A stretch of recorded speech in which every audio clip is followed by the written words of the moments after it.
Yeah, okay.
Because this event is about to begin, make sure that your microphone is on mute when you're not speaking, and the live streaming on YouTube will be started right now.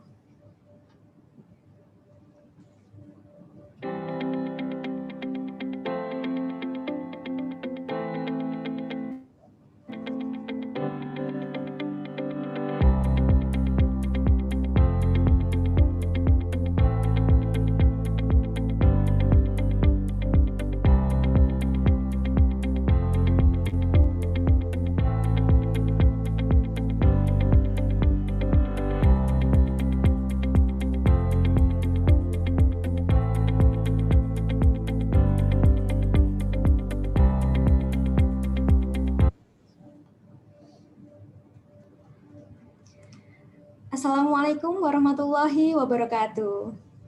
Good morning, best wishes to all of us. Om Swastiastu, Namo Buddhaya, greetings of kindness. His Excellency Secretary General of the Ministry of Finance of the Republic of Indonesia, Mr. Heru Pambudi SELLM, the Honorable Chairman of Finance Profession Supervisory Center, Mr. Firman Shah and Nazaruddin, aka MSc CA, and welcome to our three honorable speakers for today. 1. Mrs. Dr. Nurmazilah Dato Mahzan, the Chief Executive Officer of the Malaysian Institute of Accountants. 2. Mr. Assistant Professor Tirachai Arun Ruang Siredet, PhD CPA, the Vice President of Federation of Accounting Profession, Thailand. 3. Mrs. Leti Tuyatnung, CPA, the Deputy General Director, Accounting and Auditing Supervisory Department, Ministry of Finance of Vietnam. Last but not least, good morning to all of the honorable participants. Welcome to Accountancy Monitoring Committee Indonesia online seminar, ASEAN CPA, Great Opportunities to Succeed in ASEAN. Ladies and gentlemen, first of all, let us thank God because of the opportunity that is given to us so we can meet in this special occasion at the best condition. Secondly, let me introduce myself. My name is Ima. I'm from Ministry of Finance of the Republic of Indonesia, and it's such a big honor for me to be a master of ceremony for today's event. This event is being run in collaboration between the Ministry of Finance of the Republic of Indonesia through the Finance Profession Supervisory Center and Accountancy Monitoring Committee Indonesia. We are using Zoom webinar platform and it is also broadcast live in YouTube, Pusat Pembinaan Profesi Keuangan Kemenq and Sekretariat Jenderal Kemenq RI. The honorable audience, before we start the webinar, let me outline some rundowns of today's event. The first is opening. The second is singing national anthem of Indonesia Raya. The third is keynote speech from the Chancellor of AMCI. And the fourth is the main agenda. It is online seminar ASEAN CPA, Great Opportunities to Succeed in ASEAN. The fifth is speech from the head of AMCI, followed by by launching of AMCI's new website and logo, and last is closing. Dear participants, the following ceremony would be singing the national anthem of Indonesia Raya. Ladies and gentlemen, please stand up.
Thank you very much, and please have a seat.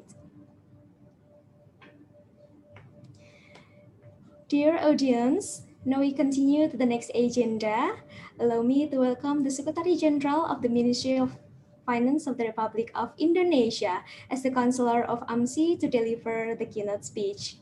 For Mr. Heru Pambudi, SE LLM, time is yours. Thank you, Ima. Bismillahirrahmanirrahim. Assalamualaikum warahmatullahi wabarakatuh. Very good morning to all of you. Honorable speakers, Dr. Nur Mazila Dato' Mahzan, CEO of the Malaysian Institute of Accountants. Good morning, Dato'. Honorable Professor Tirachai Arun Ruang Sirilat, PhD CPA. Honorables Ms. Liti Tuyetnom, Honorables my colleagues Pak Firman, Head of the Accountancy Monitoring Committee Indonesia, or AMCI, and also Head of Finance Supervision Supervisory Centers, MOF Indonesia, Honorables members of AMCI, members of Institute of Indonesia Chartered Accountant or EIAI, members of Indonesian Institute of Certified Public Accountant, IAPI, and honorables members of Indonesia Institute of Management Accountant. And distinguished participants, ladies and gentlemen, it is my honors and privilege to speak to you in this very important event with theme ASEAN CPA, Great Opportunities to Succeed in ASEAN. And I'd like to also to thank the committee who held this event. Ladies and gentlemen, let me start with something that we already signed some years ago. As we all aware that ASEAN members have signed the ASEAN Mutual Recognition Arrangement on Accountancy Service, we sometimes call the MRA, or on Accountancy Service, we signed a couple of years ago. And one of the point on that arrangement or agreement is we should have the equalizations of competence and expertise of professional accountants.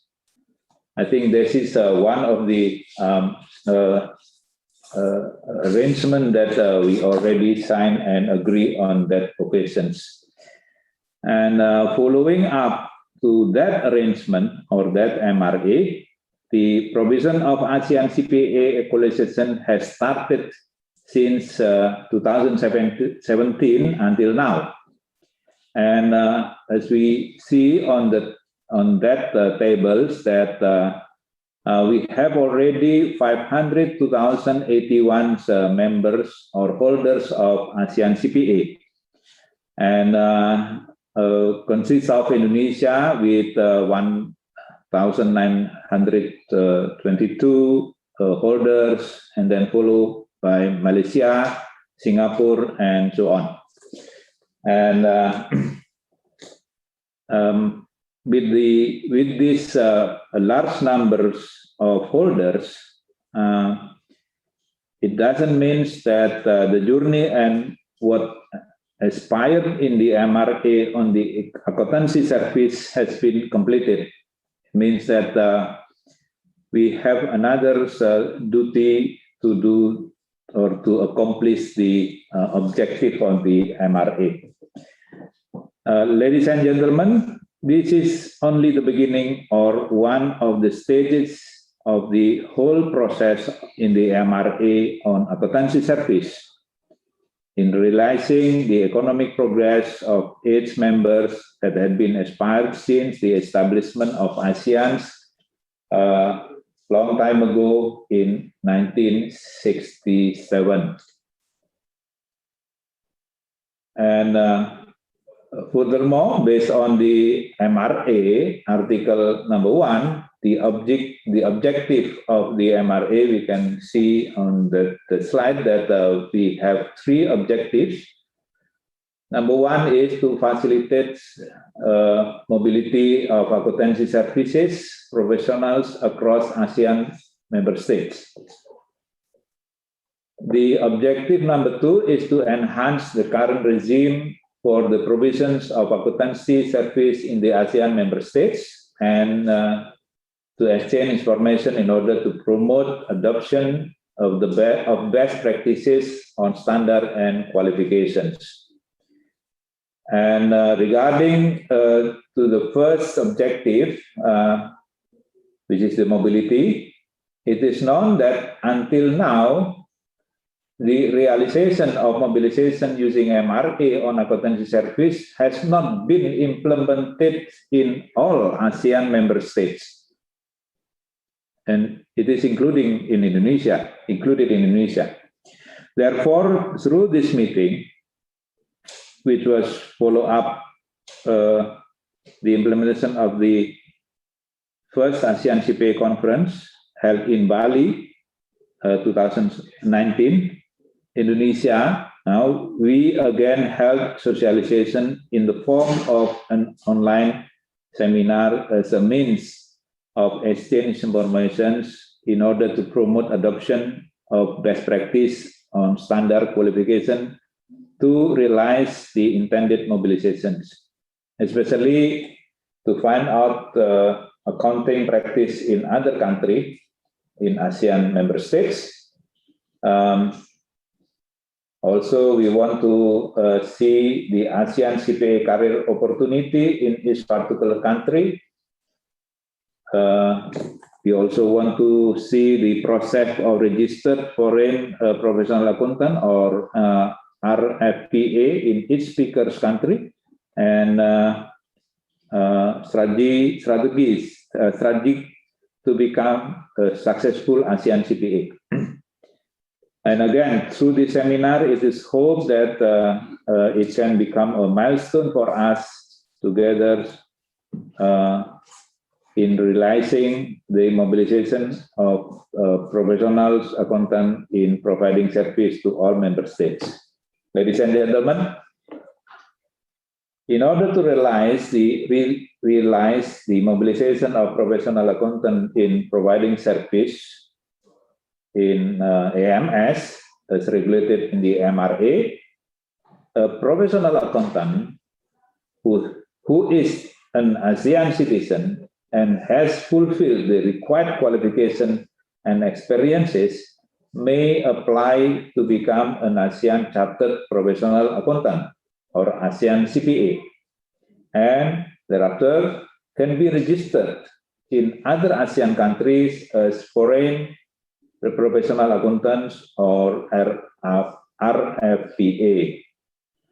As RFPA, they must collaborate with local accountants through accountant professional bodies that are recognized by the country and comply with domestic regulations of the host country. It should be noted that the implementation of the provision of service by ASEAN CPA holders is not the practice of being independent. Although it is in practice that require domestic licensing in ASEAN member states, it can continue to be facilitated through bilateral MRA among ASEAN member states. The RFPA scheme and flow as described in these presentations, you can see on the slide, has long been planned even before the issuance of ASEAN CPA certifications. However, current conditions shows that almost all member states express the same difficulties regarding the harmonizations of the RFPA scheme with national regulation that had existed before the MRA took place or signed. ASEAN, as an intergovernmental organization, has a unique way of making agreement and form of cooperation. Of course, this adds to its own challenges for AMS in implementing new regulations, which has an impact on slow implementation of the labor mobility of ASEAN CPA to be able to work in ASEAN member states. The slow pace of harmonizing the national regulation of a country and the bureaucracy faced by its AMS contribute to the technical ambiguity of the implementation of RFPA in a country, including the practice here in Indonesia. Apart from mobilization problem that AMS is currently working in ASEAN countries, we realize that the presence of MRA on accountancy service will certainly open a bigger market for all ASEAN CPA holders, that they can expand or give service to other countries. In addition, the presence of MRA can also have other positive impact through the multiplier effect on foreign investment that will increase in the ASEAN member state countries, since the qualification of ASEAN CPA have complied with international standard. Ladies and gentlemen, on this occasion, I would like to convey that besides mobilization across ASEAN countries, increasing competency and role of professional accountant among ASEAN member countries also become the strategic goal of MRA. From the current fact, we know that there is still a big gap on competency and number of accountants of ASEAN CPA holders among AMS. Level of understanding and implementation of international standards, namely International Financial Reporting Standard and International Standard on Auditing, varied from amongst the countries. To tackle this issue, cooperation and collaborations on capacity building among AMS are highly expected to improve the competency and number of professional accountants in ASEAN member countries.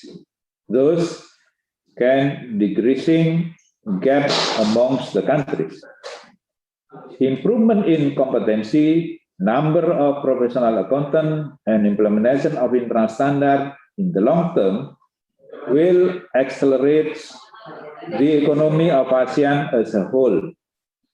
We know clearly that professional accountants have important roles in creating conducive and trusted environment for business and investment.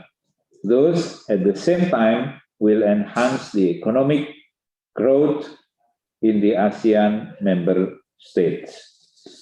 Ladies and gentlemen, now with regard to the competency, I would like to emphasize that professional accountants must have technical and analytical qualifications,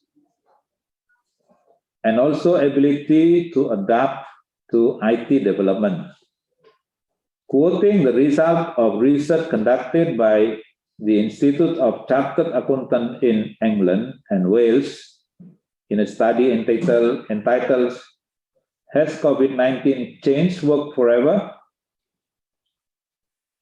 It is known that almost all businesses, as much as 90%, based on that study,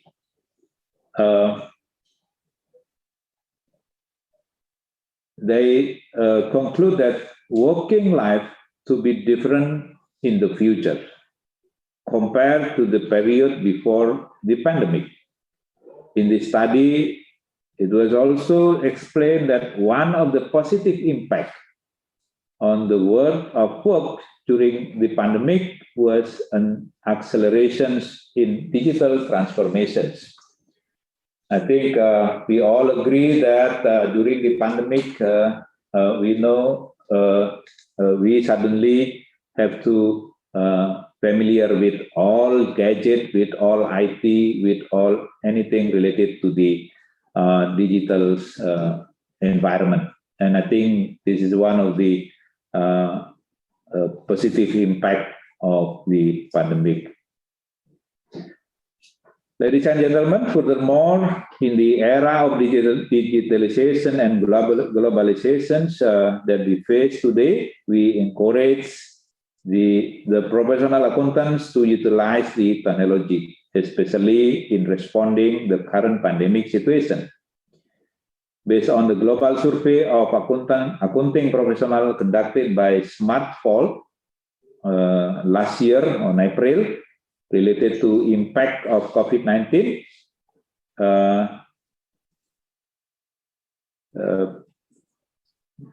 on more than 1,100 accountants across 18 countries, it is known that first, the majority of firms, as much as 62%, who felt they are responding to COVID-19 successfully were more likely to be using cloud-based technology, something that is not familiar before, even to me.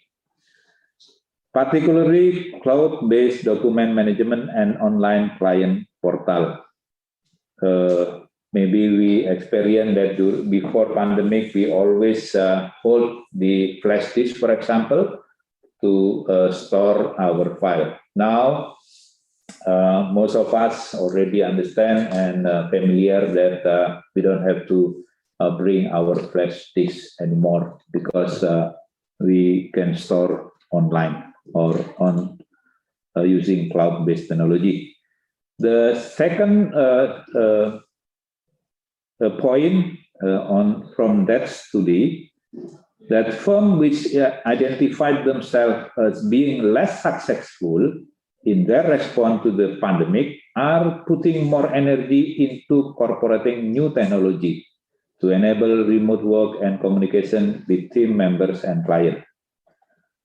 So based on that study, I would like to underline that this crisis accelerates us in implementing Industry 4.0. With earlier adoption of information technology, several accounting firms can easily and quickly make adjustment to their work business process so that there are no obstacles in responding to the COVID-19 pandemic. Through this webinar, I again invite the audience to start adapting to the use of information technology, especially for accountants to prepare and continue to adopt the technology, to technological advance, including adjustment to business processes in carrying out their work. Ladies and gentlemen, finally, I say our expectations is in this webinar can provide inspirations and insight for all of the participants in carrying out your duties at your institution or corporate, which in the end will simultaneously bring a positive impact on improving the economic growth among us AMS. To close my speech, I will read one quote from Jules Arthur Barker, "Going back to zero," that hopefully can spur our spirit. As a result of the paradigm shift, the standard way of doing business can become obsolete or irrelevant. Therefore, enjoy the webinar and may Allah, the Almighty God, bless our life. Thank you. Wassalamualaikum warahmatullahi wabarakatuh. Waalaikumsalam warahmatullahi wabarakatuh. Thank you very much for the enlightening speech, Mr. Heru Pambudi. Before continuing your schedule, could you please to stay for a moment, sir? We are going to take a picture together. So to all panelists in Zoom webinar, please turn on the camera, strike a pose, give me your best smile, and we are going to capture for the documentation. Okay, everybody ready? I'll count up to 3. 1, 2, 3, cheese. Okay, once again. 1, 2, 3, cheese. Okay, we're done. Thank you. For Mr. Heru Pambudi, it was great to have you here. Thank you for taking time off your busy schedule to attend this webinar and deliver a wonderful opening remark today. We understand that you have a very tight schedule, so with all due respect, we invite you to leave this webinar and continue your agenda. Thank you, Ima. And Thank you, Pak Heru. Nur, Prof. Terry and Ms. Nung, thank you very much once again for joining this webinar. And I apologize that I cannot attend until the end of these sessions because I have another agendas. And once again, thank you. I hope everything is going well and have succeed and a very get a good result of this webinar. Thank you very much. Thank you very much, Pak Heru. Thank you. Terima kasih, Pak Sekjen. Thank you. Dear participants, as we finished our opening, now we come into the main point, that is online seminar. Before we start this agenda, let me inform you that during the webinar, participants can ask questions in either English or Bahasa Indonesia by using the Q&A feature in Zoom or Slido by accessing the link as shared on screen. It's a useful link because by opening this link, you can ask questions, filling in the survey, and downloading the presentation material. As I mentioned before, the theme of this webinar is ASEAN CPA, with opportunities to succeed in ASEAN. This session will be led by our moderator, Ms. Dania Ainurosa. For your information, she is the staff of Accounting Profession Compliance Subdivision, Finance Profession Supervisory Center, and she is also a member of the Secretariat of AMCI. Okay, without further ado, for Miss Dania Ainurosa, time is yours. Thank you very much, Ima, for the introduction. Good morning, ladies and gentlemen. Thank you for joining this webinar today. This webinar is organized by the Accountancy Monitoring Committee Indonesia, or AMCI, Finance Profession Supervisory Center, and the Ministry of Finance of Indonesia. AMCI was formed based on the mandate of the ASEAN Mutual Recognition Arrangement on Accountancy Services, which states that each ASEAN member country must form an accountancy monitoring committee. The exclusive recognition for professional accountants in ASEAN and the potential of the ASEAN market as one of the world's fastest growing emerging market services will broaden the opportunity for ASEAN CPA holders to do business in ASEAN.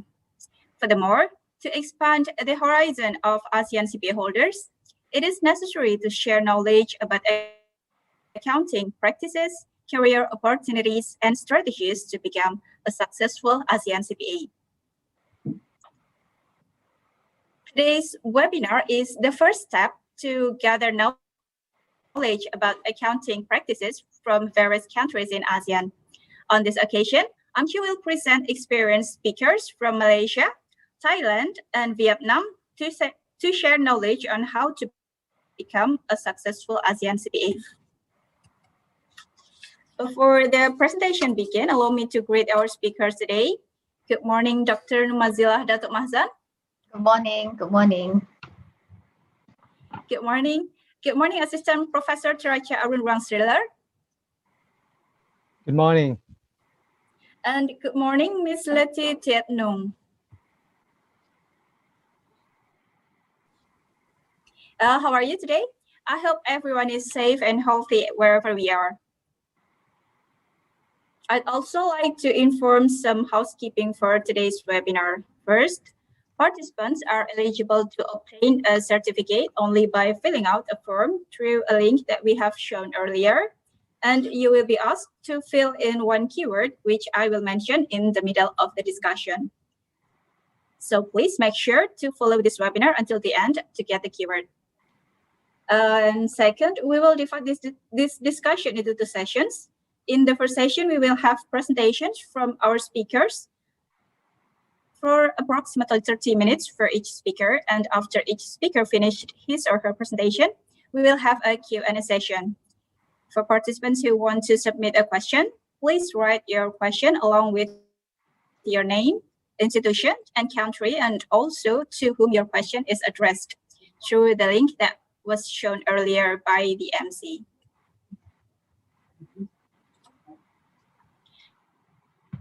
And now our first speaker is Dr. Nurmazilah Datuk Mahzan from Malaysia. Dr. Nurmazilah has a PhD in accounting from the University of Birmingham, United Kingdom.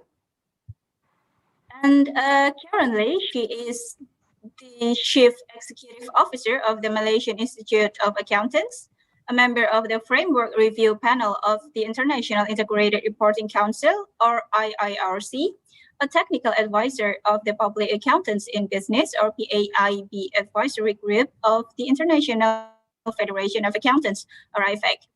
And she is also a member of MIA and MICPA, an ASEAN CPA, a CGMA Fellow, a Certified Internal Auditor, or CIA, and she holds the Certified Risk Management and Assurance, or CRMA qualification. Without further ado, let's listen to the presentation from Dr. Numazilah Datuk Mahzan. Dr. Numazilah, the screen is yours for 30 minutes, please. Yeah. So thank you, Dania, and I need your help to flash the slides on my behalf.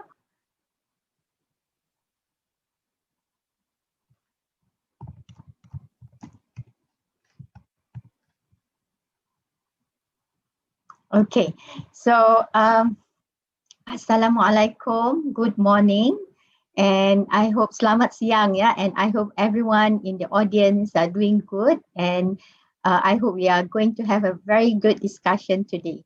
It's really my pleasure to be here together with our colleagues from Thailand and also from Vietnam, because I think we've been having a lot of good discussions in the past on the ASEAN economic and the opportunity for ASEAN accountants to contribute to the growth of ASEAN economic and to also achieve the objective of ASEAN economic community and the MRA that we have signed to liberalize the professional services within the 10 members of ASEAN, and to also share more knowledge and skills within the accountancy professionals in the 10 ASEAN countries.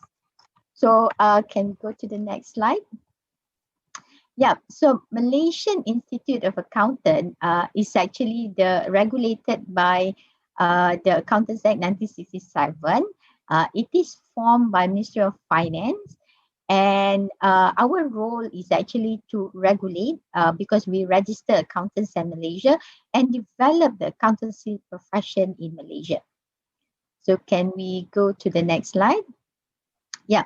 So although our main function is to regulate the accounting profession, we do a lot of initiative to ensure that the accountancy profession is relevant and sustainable and continue to support the decision makers, continue to support the not only the businesses but also the public interest, and also continue to support the society. Because we know very well that the role of the accounting function is very important in any types of organization, whether it is business organization or government-based organization or even social organizations such as NGOs and even our religious community organization. So the role of accountants are very important, and this is where I think together within the spirit of ASEAN Economic Community, we would like to enhance the accountancy profession in ASEAN. Next slide. So in Malaysia, we call those who are registered with the Malaysian Institute of Accountants as chartered accountants. And at the moment, we do have eligibility criteria to be registered as chartered accountant within the Accountants Act and within our membership and council rules 1972. So let's see. Okay, now if you look at this slide, generally we have 4 categories of members. They work in 4 categories of sector. So first is the public practice, about 22%. And then for commerce and industry, we have about 66%. So many of those registered with MIE, they work in commerce industry, about 66% of them. And we have in public sector, in government, about 9%. And another 2% are mainly academics, those who work in Institute of Higher Learning. So in Malaysia, the public practice is governed by the Act, the rules, and the bylaw.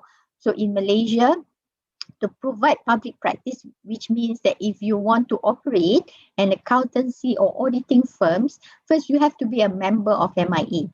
And then after that, you have to apply for practicing certificate for you to enable you to operate a firm.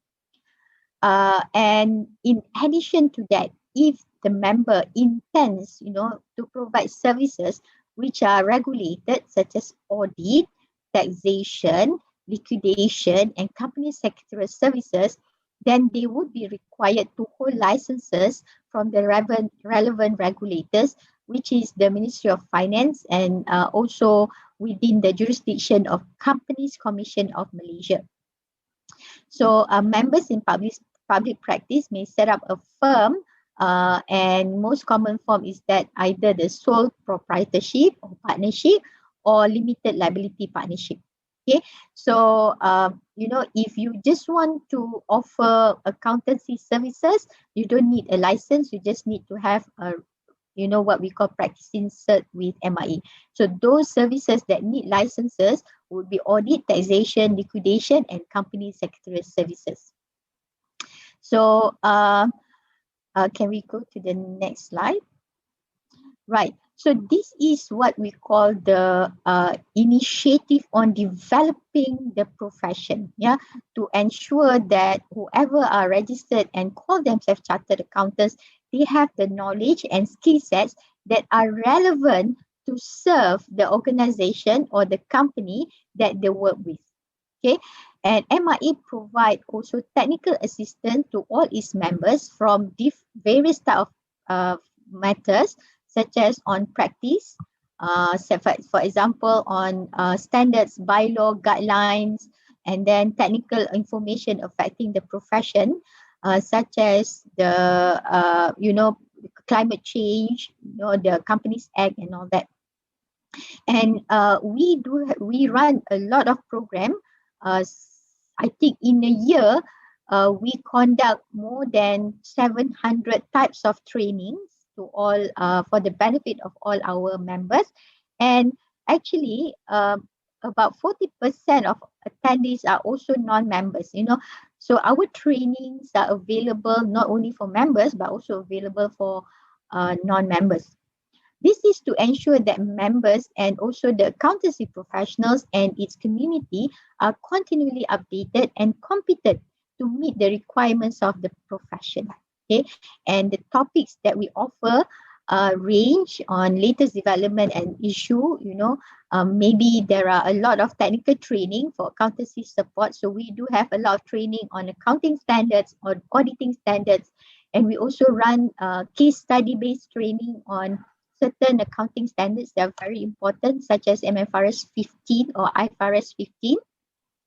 And we also have training such as digital leadership. One of the training, I think following what Sec Jan mentioned about the importance of technology. So in MIE, we come up with what we call a professional certificate in digital leadership, because we notice that accountants may not be the one that will probably come up with the app, but they need to have the digital leadership, the leadership skills to pursue or to lead the digital initiative. We also run training on ESG leadership, on environmental, social, and governance leadership, for sustainability, on integrated reporting, on taxation also. And these are all very important to support accountability and trust. And one of our flagship event is MIA International Accountants Conference. So can we go to the next slide? I will share about this MIA International Accountants Conference. And we would like to invite everyone, because our conference will happen on 8 to 10 of June 2021. And this year, we're bringing the theme on navigating a sustainable future with agility and resilience. We chose this theme because first we talk about sustainability, sustainable future, and sustainability agenda. And I think this is also not just about climate. It goes beyond that, because it also covers in terms of our relevance, whether we have a skill sets to continue to provide the service.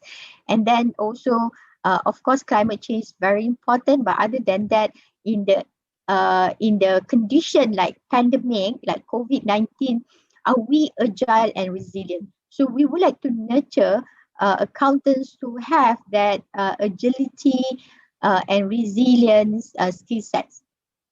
So this conference will be organized for 3 days, and this is the first ever virtual conference that we have. So anyone can actually join from anywhere, and it aims to equip accountants with all the knowledge of business sustainability, climate sustainability, and digital sustainability. Because digital sustainability is also important, as we can see during COVID-19, we are only able to connect through digital. So a lot of our connection and our communication need to be done digitally. And therefore, the sustainability, digital sustainability is also important.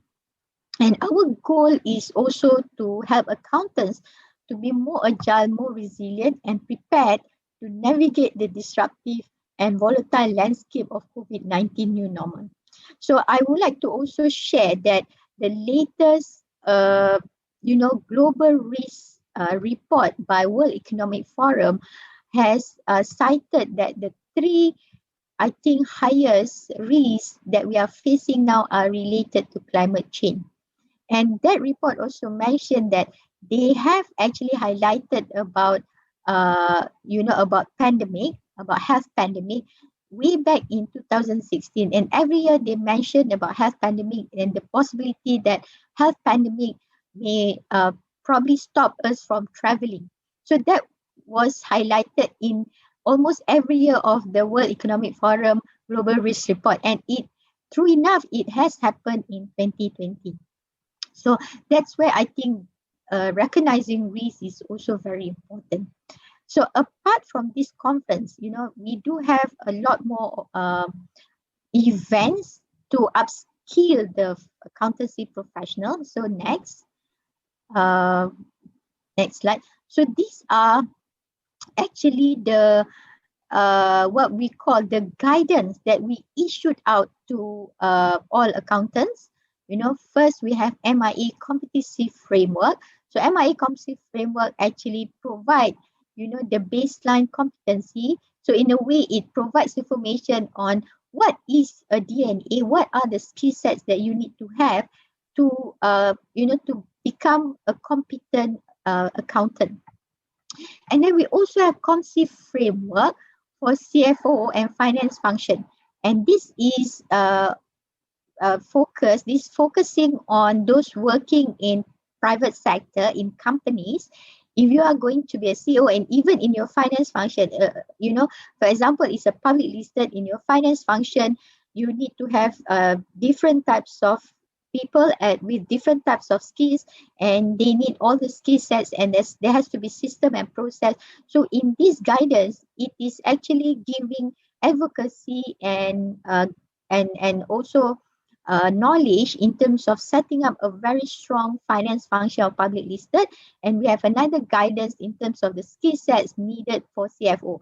And this guidance also helps the directors, the CEO, to find the right resources, or to provide the right resources, and to find the best CFO for their organization. The third publication that we have is on MIA Digital Technology Blueprint. We issued this in 2018, and this blueprint is a result of years of observation and research and data collection, where since 2015, when we discussed on technology, we saw that the accountancy professionals, they are aware, but their knowledge is bit and pieces. They probably heard about blockchain and they are interested. They heard about AI and they are interested, but providing a connectivity and context to their own organization is where they probably have a challenge. So we came up with Digital Technology Blueprint, and which provides as again a framework for all accountants to more or less be guided with. We provide 5 principles in this technology blueprint. And the fourth one, this is for econfirm.my. This is actually for public practice for all the audit firms. I mean, if you are auditors, among all the participants, any of you are auditors, did you remember, where when you part of the, the audit process, you have to send bank confirmation to confirm the amount in the bank balance. So I was an auditor more than 20 years ago. And I remember during those times, I have to write all the details of the accounts number, and I have to send it by post. And then I have to wait for the reply by post as well. So we've seen this still happening. So what we did is we did our research since 2015 and to find a solution to have an online bank confirmation. It's a lot of engagement, many engagement, a lot of hard work, and we find a provider. Actually, we tender out, and we managed to find a provider to provide this platform. And we have to work with the Central Bank of Malaysia, Bank Negara. We have to work with many banks, and we have to also have a working group among the auditors. And we launched this in 2019. And now we have about 20 of Malaysian banks, not only Malaysian, also international banks, which actually joined this platform. And we have about 700 firms who are already registered. So now they just need to key in the bank account number, and then the bank will receive that request, and they will then reply with the confirmation. So it's now done online. And this is, I think, one of the big initiatives that we roll out in order to bring the profession towards digital utilization. And we now are trying to get more banks to actually join us, so that all confirmation with those banks can be done online. So, and finally, we have one of our major initiative is this is IFRS for SME, and we actually came up with digital ebook for IFRS for SME. So it is more interactive. That inside the ebook, while you're reading, you can click the video. While you're reading, you can listen to discussions and all that. Listen to interview. So that is the digital ebook that we came up with. Right. Yeah. So next slide. Right. This is the MIA integrated report, and the MIA integrated report is has been released since 2017. So this is our fourth integrated report, and we changed the way we communicate in our annual report. In the past, our annual report comprised of information about meetings, about events, but now we follow the integrated reporting framework, where we actually articulate, we explain the value proposition, we explain the six capital that we have. So it is not just financial capital. So we also, within the IR framework, we also recognize, networking, intellectual capital also as part of those resources. And then from there, we show how we come up with our strategic direction, our strategic plan in achieving our strategic objective. And we also show our risk, our output, our outcome, and the value to each of the stakeholders. And therefore, the more understanding about how we are doing our work, and more understanding on how we provide value to the public interest, to the members, and to the businesses, as well as to government. So we show how we provide value to many stakeholders, and including our internal stakeholders such as the employees.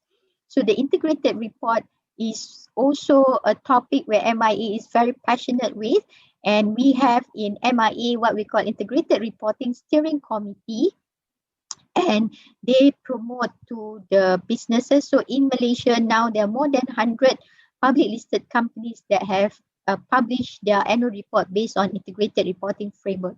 And this is where I'm also, a member of the framework review panel of the International Integrated Reporting Council.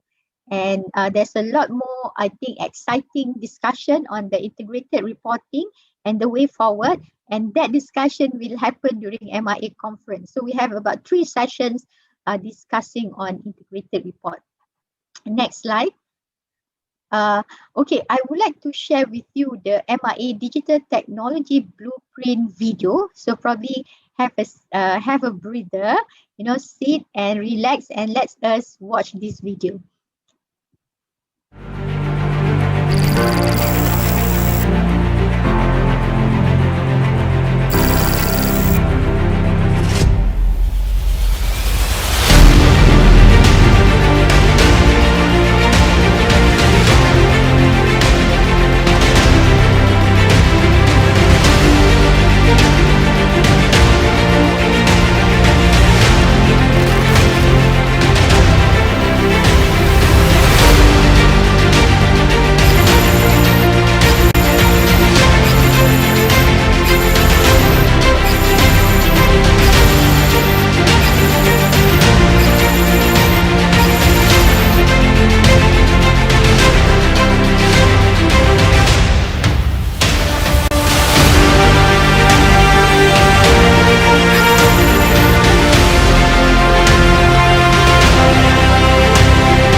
if we have more time, I can discuss more about the digital technology blueprint and the 5 principles. So basically, maybe I just, I hope I can share quickly because this is important to all of us in whether in Malaysia, in Indonesia, in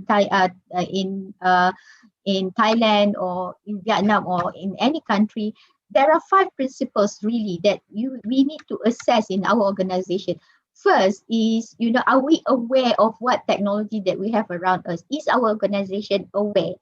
Secondly, if you are aware and then do you have capacity? So we talk about AI. Anyone in your organization that knows AI? We talk about analytics. Have you trained your staff to be able to provide good analysis and to harness analytics? So third is to start adopting. Have a small step, a plan, a long-term plan that you adopt bit by bit.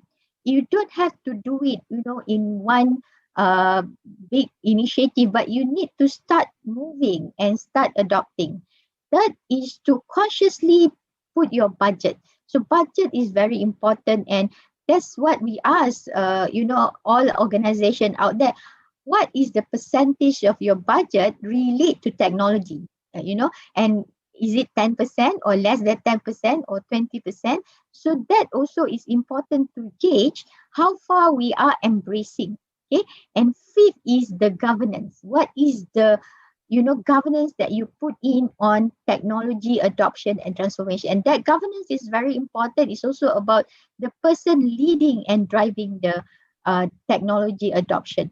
And I think digital sustainability is very important. And Sekjen also mentioned very much on technology just now. So you can download this from our website. I can give you the link on the chat. Next slide. Okay. Sorry. Okay. This is about, excuse me, Mozilla, you have 5 more minutes to. Yes, I can go through a bit more. So this is about the 5 minutes. Yeah, I'll finish this. We have about 37,000 registered accountants, and we have all accountants are also serving our PLC, and in terms of small and medium enterprise, about 900,000. And we also have micro enterprise about few millions. And next, and the ratio in Malaysia among in terms of the accountant against the population, out of 880 people in Malaysia, we have 1 accountant.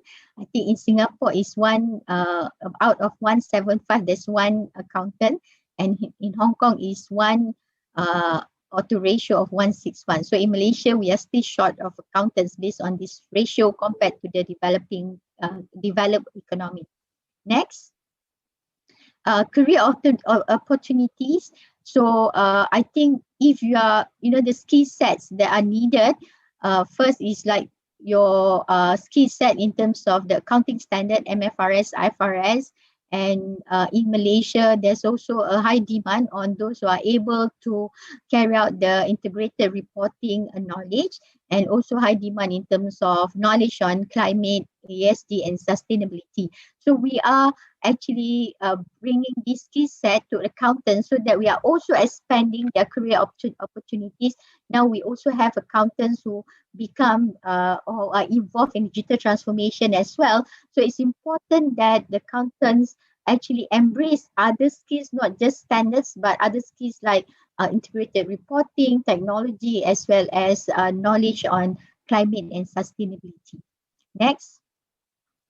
So we are also part of RCEP, and we hope with RCEP, we also be able to participate, on the international economy as well, and to expand our participation. And okay, can we go next? And this is the flow to become the registered foreign professional accountants. So in short, all ASEAN CPA, you are eligible to become RFPA, but in Malaysia, we are still under the Accountants Act 1967. So ASEAN CPA that would like to register as RFPA or CA Malaysia, at the moment, the qualification that we recognize are based on our act.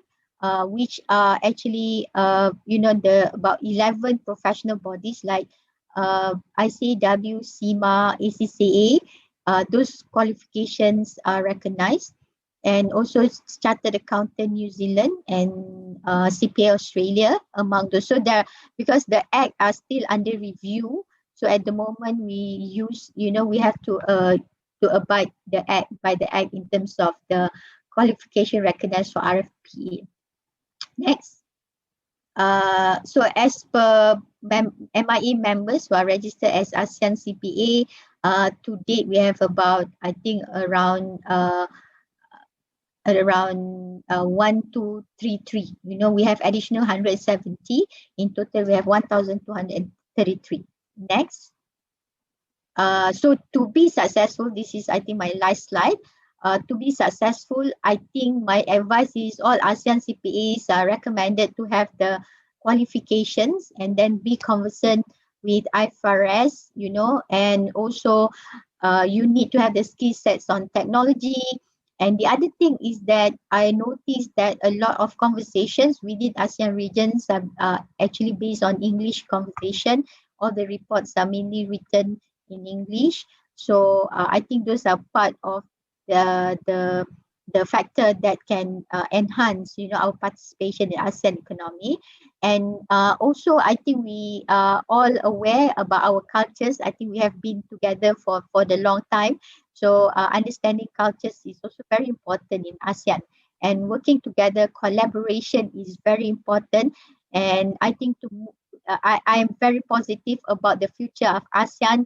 I think if we collaborate, we work together, we can bring ASEAN as the economic giant of the world, as a lot have said.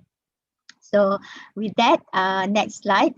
Thank you very much. You can have all this information through our social media, our website, our Facebook, our Twitter, LinkedIn, YouTube, and our Telegram. So we are there in each of those social media, and please also reach out to us if you need any assistance, if you need more information. Thank you very much to AMCI for inviting me, and thank you to the Secretariat of AMCI to make this presentation possible. Thank you very much. Thank you very much, Dr. Numazila, for your introduction about MIA Digital Technology Blueprint, and on how to become a successful ASEAN CPA. I noted some important points from your presentation. You said that MIA has two roles, which are regulatory role and developmental role, and MIA safeguards public interest and uphold the profession's reputation and develops profession for economic growth and nation building. And second, to be a successful ASEAN CPA, the ASEAN CPA holders are recommended to hold professional qualifications, become conversant with IFRS, be digital savvy, be fluent in English language, mostly as business language, and become familiar with different cultures of ASEAN countries, especially where they intend to work. Okay, the next speaker is Assistant Professor Teracha Arunrangsrilaler from Thailand.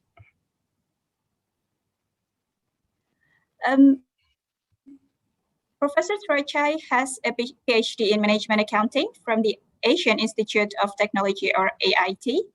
He also holds a Master of Accountancy from Chulalongkorn University and a BBA in Accounting from Thammasat University.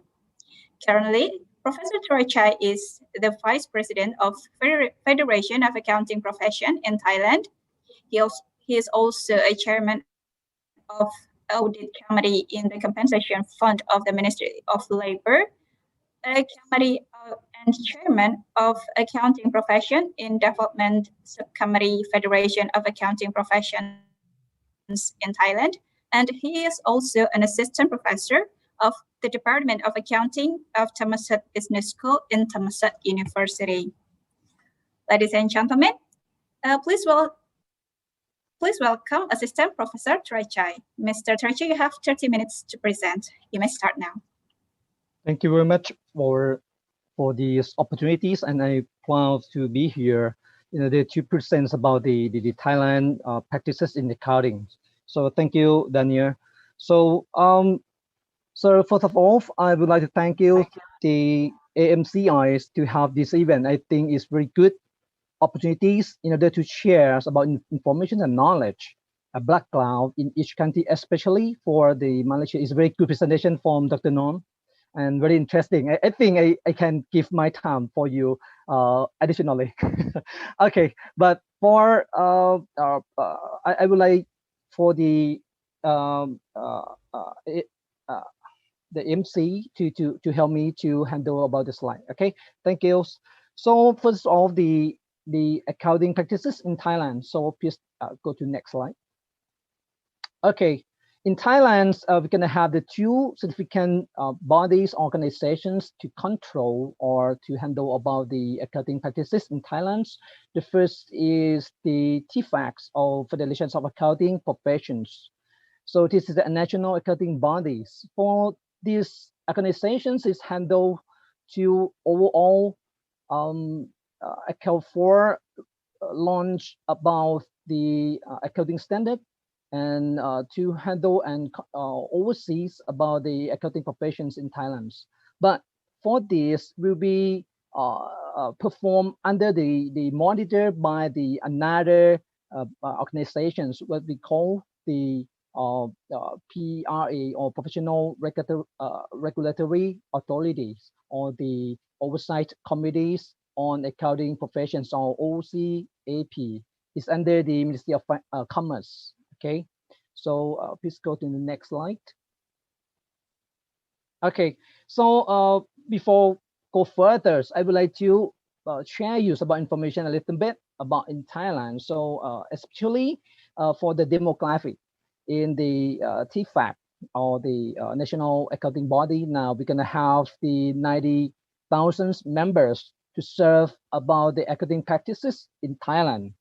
So actually, for the accounting practices, will be required very much in the public firms and the non-public firms as well. Actually, in Thailand, normally have the business unit totally around 3.1 million business units, which will be composed of the public firms in the listed companies and the non-publicly entities. So for the big market is in the of the non-publicly entities, which are around the 74%, and for is come from the SMEs, and it's very important because SME is the main basics for economic driven in Thailand.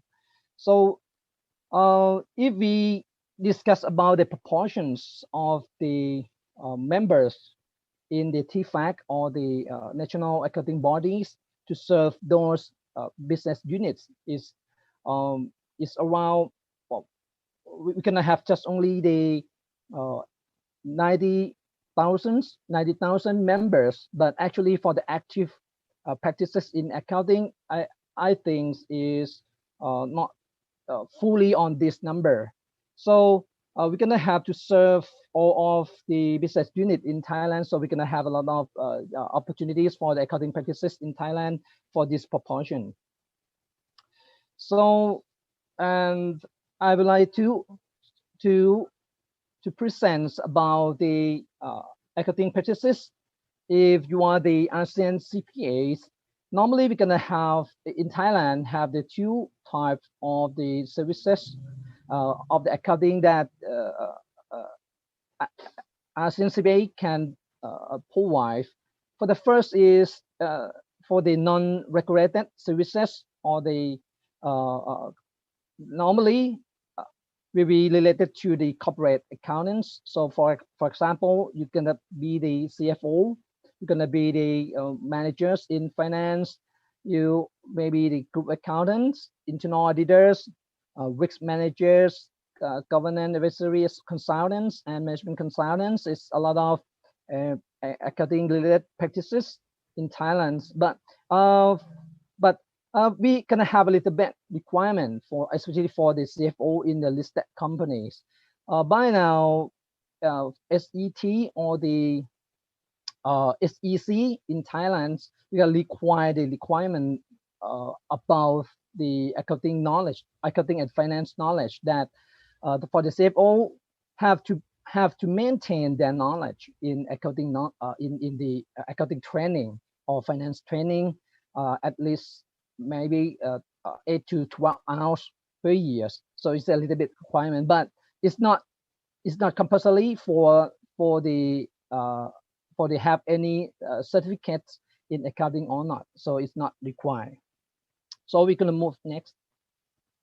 Okay, so this is ASEAN CPA requirements for the Thailand. So the first, you're gonna have the membership of the TFAC, and then normally now we're gonna have the ASEAN CPA qualifications have to hold the certificate in Thailand, just as the CPA Thailand, and now we're gonna extend to the other certificates, for example, time management accountants, and maybe others. By now, the Thailand, we gonna have the professional accountants, is the same as chartered accountant in Malaysia, to have these qualifications, because normally if you graduated from the accounting, you can practice in time. You can practice the accounting. If you are the citizens of Thailand, you can register to the TFAC and register to the regulators, and you can practice in the accounting as an accountant. You can have the license, but by now we can control and monitor about this to enhance the qualifications of the accountant in firms. So by now we can have the professional accountant, and this maybe can apply to be ASEAN CPA as well, but have to pass examinations, and of course they have to maintain their knowledge, okay, and pass exams, and have to maintain the knowledge. Normally we're gonna have to maintain the 40 hours per year, okay. And please can move to the next slide. And this is the regulated services in Thailand related to the accountants. So for the NAB or the TFAC and the FRA requirement, we're gonna have require the regulated service accountants have to be domiciled in Thailand and being proficient in Thai, and being qualified to work as the accountant by accounting professions role, and never have been imposed sentenced to imprisonments for offenses under accounting professions regulations, okay, following this Act BE 2547, unless the individual has been released or not less than 3 years. And the last one, having education qualification as prescribed by the Departments of Business Development's announcement. I'm sorry. So normally for the regulated services is maybe cover for the auditors and the certified accountants. It means that if you are the ASEAN CPA, you want to work in these fields, you cannot practice by yourself lonely. You have to practice by have the partners or the collaboration with the local practitioners. This is a regulated services. Okay, please move to the next slide. As the following professional accountants, normally we cannot. This is that I have said is that cannot apply for the notified accountants in Thailand, but he or she can may work with collaboration with Thai notified accountant as RFPA, but it's normal, but it has a little bit exceptions. So for the details, you can find in the websites of the TFACs. So But it's rarely case that the foreigners to practice about the regulated services that have additional requirements following this. Okay, so please move to the next slide. For the these regulated services, all qualified external auditors is the one of the regulated of the accounting services in Thailand. So for sure, is I think it's rather the same as other countries in ASEAN. For the most country in the ASEAN, it's rather the same. Is that auditors? So this is a requirement to be an auditors in Thailand. Normally, you're gonna have the membership, okay, of the TFACs and having domicile in Thailand and being a proficient in Thailand, in Thai, and they post and have passed the examination, training, and apprentice. You have to apprentice as well as a prescribed by regulations of TFAC, and being qualified to work as the accountant by accounting professions law, and never have imposed and sentence in the imprisonment for offense under accounting that I haven't said on this, and having education for qualifications as prescribed by the departments of business development announcement, and not being bankrupt is very important, right? Is the thing that can prove credentials of the practices. Minimum age of 20 years old is following to the maturities of the regulations persons. Okay, so please move to the next slide. Thank you. And these I have said, so please move to the next slide. Thank you. Okay, so for the RFPAs in Thailand, I think it's rather the same as other countries in ASEAN. So if you want to work as a ASEAN CPA in Thailand, first of all, you have to apply. First of all, you have to find the partner and collaborations with the local practices in Thailand. So, and you have to apply to be the RFPA at the TFAC. And TFAC will prove that you are the real one as the ASEAN CPA, and have to prove your partner as a local practitioners. And if everything is okay and have the qualified, so you gonna pass from this, and TFAC will launch and issue for the certificate for you, and you can have this one to apply with the Department of Employment under the Ministry of Labor. So it's very important that they can provide you about the permit to perform the accounting practices in Thailand. This is rather the same as other country in ASEAN as well. And now for this process, it's under to revise, because it is a good news. For the next slide, please. So recently, the Ministry of Labor in Thailand launches the official announcement in response to the ASEAN's mutual recognition arrangements of accountancy services to facilitate the mobility, the services in member states. So it's very good news. So we try a lot to drive this a lot. And now that these regulations have already issued, and for the rest of this, we're gonna have to revise the process in order to easier and facilitate the movement of mobilities of the practitioners within the region. So I think is soon it can be opened, and to have this opportunity for you all in the ASEAN area. So thank you for the move to the next slide.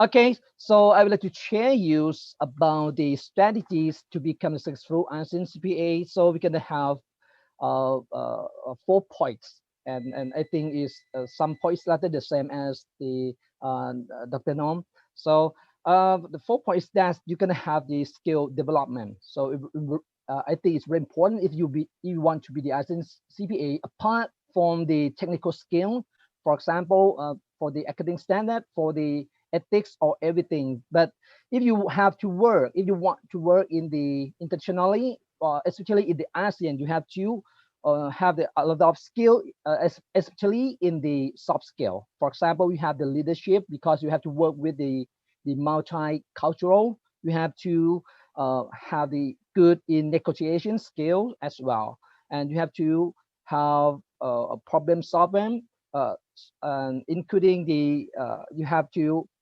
learn more language apart from English as well. It's really it will be better for you if you work as the ASEAN CPA. It's a skill development. You have to uh, uh, I summarize that the skill apart from technical, you have to maintain the and increase your soft skill, because you have to work with a lot of peoples within the language. It's really big in ASEAN, right? You have to work in different cultures, in different areas, and different thought paradigms. So everything. So you have to increase if you want to be the successful ASEAN CPA. For the next point is the digital mastery. It's very important. You have to you have tried to reskill you and upskill as well, especially for the digital literacy. So I think it's very important now. We cannot avoid for the high technologies and the new technologies. So I think, but by now it's digital, right? I think further in the next era is maybe move apart from the digital. So maybe in the future it's maybe have the quantum something. I think the quantum is not the best on digital anymore. So it's maybe to move. So I think it's not just like the digital, it's everything. The technology mastery is something. It's very important for the ASEAN CPA. So you have to apart from this, you don't want to know everything about the high technologies, but you have to understand and you have to understand and you can have the capables of the apply them into in the right way related to your practices. It's very important. It's not just that you are the expertise on this, but you have to understand, apply them in order to enhance your capabilities. For example, you have to increase the analysis skills, and you have to you want to increase the skills and the manners of the design to use those technologies. I think it's very important for the ASEAN CPA. It's the second point for me. And for the third, you have to stay tuned. It means that you have to adapt yourself along with the online. So it's very important because it's nowadays every change, especially for the pandemic nowadays. You see that it's the thing that enhance the disruptions. So enhance the technology applications. So you have to adjust yourself to deal with this technology trend. So stay online. You have to stay on social media as well. So you can use this and apply this, exploit this in the right way to enhance your practices in accounting. So, and the last one, I think, is the key for to be the successful ASEAN CPA is that you're gonna have and you're gonna be good connections. So because it's the one requirement, right, that you have to a partner in local accounting practitioners to be the ASEAN CPA apply in the other country within the ASEAN. But for I think it's really important for another point is that to be the successful ASEAN CPA, you're gonna have to maintain very good connections, because I think nowadays is related in the global is rather narrow.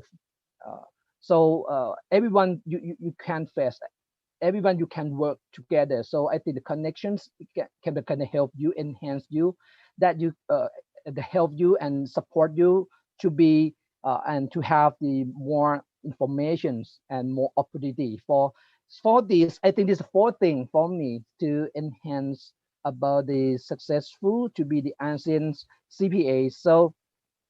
So I think I want to emphasize again that you have to try to maintain your development and you have to come over the comfort zone. You have to learn the new things, especially for the language and other cultures and the technology. So I think for me, I think digital is maybe past really fast. For the next era, it's maybe from the next, but I never know now. But but I think it's maybe some technology is maybe faster and better than this as well. It's because following to the theories of the transformations for the new thing will be fast, compelling with the in the past. So you have to prepare by yourself a lot for this day. Okay, and for me it's very short. So thank you for move to the next slide. So I think for me, I really I like this sentence a lot. So I would like to inform you that don't stop when you are tired. So you can stop when you are done. So I think it's very important. So if you want to be the good practices in accountings, actually in the ASEAN region, I have known that we gonna have a lot of the obstacles by now. For example, pandemics of the COVID-19, but I think we gotta prepare by yourself. When the everything is released and situations is will be okay, well, we have to prepare ourselves to plumb to movement in other countries or other opportunities in order to practice and enhance and to to bring the our region to be the good academic practices together. So this is a thing that I want to share about in Thailand. So please go to the next slide. So so I think this is the very short for me because I have a lot of details and and informations about the practices in accountings related in Thailand. So if you need any further information, you can go to the website of TFAC. So or any knowledge or any information that you want, you can further to maybe send the request to the A, AM, AMCI, right? To kind of link for the knowledge. So I would like to share about the information if possible, and everything I will support you. Thank you very much for the opportunities, and very good. Thank you, Dr. Noms. Again, it's very good presentations. Very good. So okay, thank you. Thank you, Dr. Thank you very much, Mr. Terachai. Thank you. So that there are requirements and how to apply as an RRPA in Thailand. And there is something interesting that I noted, that in Thailand, foreign professional accountants cannot apply for notified accountants. However, he or she may work in collaboration with Thai notified accountants as RRPA. And you also give us tips to become a successful ASEAN CPA from they are one should develop a broader range of skill, master digital tools and software, stay online and access social media driven resources, and networking professionally both offline and online in order to open more career opportunity. So now that we have had two speakers, I know that most of you have already prepared questions for them, but please hold your questions because we still have one more speaker. And I'd like to give you a gentle reminder that you can submit your question through the Q&A feature for participants in the Zoom, and or from the link that can be seen on your screen. amci.or.id/s/ASEANCPA-webinar.links. Okay. Finally, we have our last speaker. Our last speaker is Ms. Letitia Nung from Vietnam.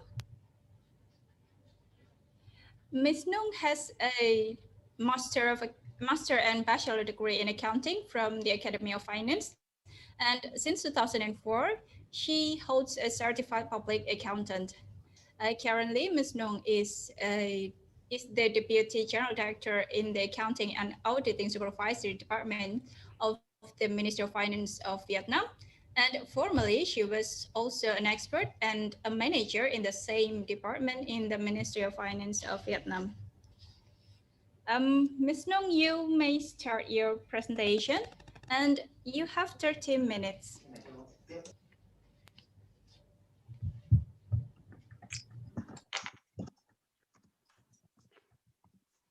And good morning, ladies and gentlemen. And thank you for the introduction. And I am very pleased to be here today to present to you about the accounting practice in Vietnam. And thank very much for ACMI to give me the opportunity to present this issue in this webinar. I hope that the information I share in this presentation will provide you with the useful information about the Vietnam situations. And we welcome all the ASEAN CPA to come and to work in Vietnam.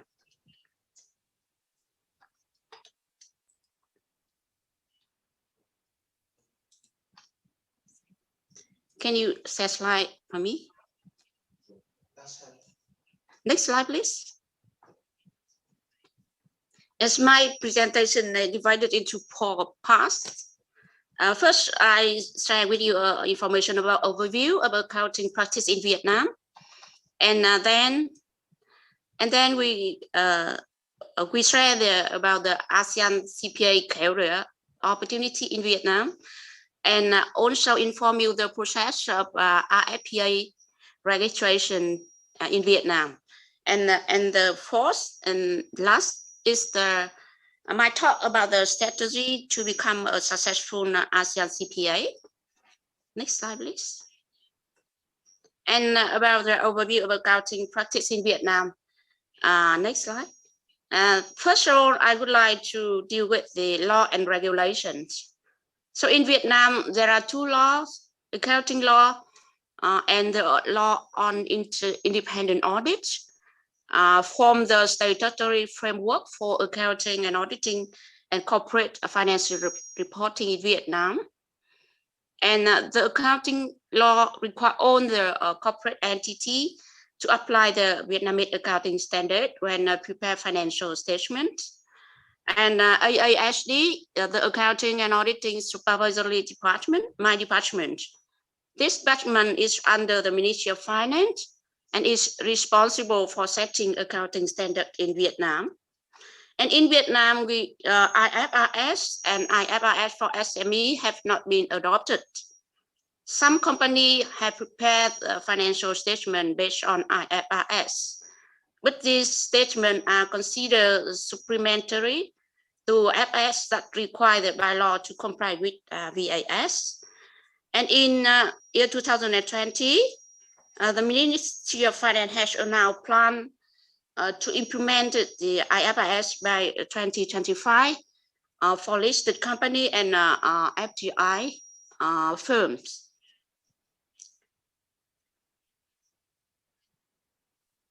And for the auditing, we have a law on independent audit. This law regulates the principle, condition, scope, and form of independent audit activity, as well as the right and obligation of practicing auditor, auditing firm, etc.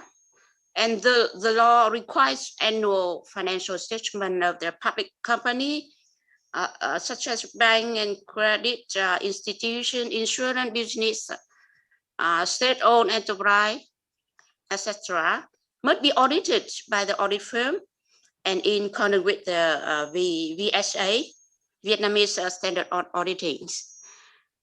And VACPA is the agency to setting their auditing standard and submit to MOF for insurance. The current version of VSA is based on the version 2009, and we are planning to update it in the next 2-3 years. Next slide, please. And about the licensing body in Vietnam for accountancy profession. So under the law, the Ministry of Finance is given authority to regulate the accountancy profession in Vietnam. MOF responsibilities are quite a lot of things. First is establishing the qualification requirement to become the professional accountant and also the certified public accountant. And MOF also administering PA and CPA examination. issuing practicing certificate to both practicing auditor and also the practicing accountant. And as mentioned above, the MOF also setting accounting standards and issuing an auditing standard based on the recommendation from VACPA. And we also administering mechanisms such as quality assurance and investigate and disciplinary systems. So there are two professional associations in Vietnam. One is the Vietnam Association of Accountants and Auditors, VAA, and the second is the Vietnam Association of Certified Public Accountants. For the VAA, is established in 1994 and is the first profession in Vietnam. And membership with the VAA is not mandatory. All the PA, CPA, or accountant in business across the country may become the member of the VAA. And VAA is also a member of the AFA and IFAC. And the responsibility of the VAA is upgrading the professional skills for accountants in the country, participate in developing accounting standards. And they also organize a lot of the professional seminar workshop on the hot issue of the profession to update with the accountancy profession in Vietnam. Next slide, please. And the second professional association is VACPA. All the member of VACPA is certified public accountants. And this association established in 2005. And now it's also a member of CAPA and affiliate member of the IFAC. And the responsible of the VACPA is draft the auditing standard, participate in the quality assurance and investigative and disciplinary activities with the Ministry of Finance. And it provides a lot of CPD costs to the TPA and other professional accountants. And it's coordinated with the MOF to organize the CPA and PA exam in Vietnam. Next slide, please. And in order to qualify as a professional accountant and certified public accountant, person should meet some criteria. For the professional accountant, they should have a bachelor degree or higher in finance, accounting, auditing, or in other fields, but they should have a CAT qualification. And they should have work experience in finance, accounting, and auditing at least 36 months. And they should pass the writing exam for professional accountant includes 4 subjects. And for CPAs includes 7 subjects.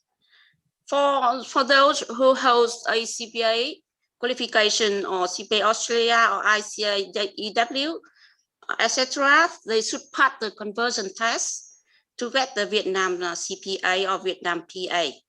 And that is the multiple choice question.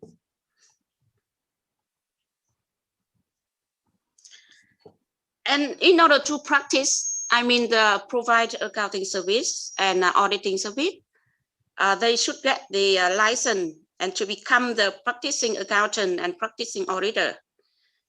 For practicing accountant, they should have a professional accounting certification and have a practical experience, at least 36 months, meet the CPD requirement, at least 40 hours per year. And they should working full-time for accounting firm or household.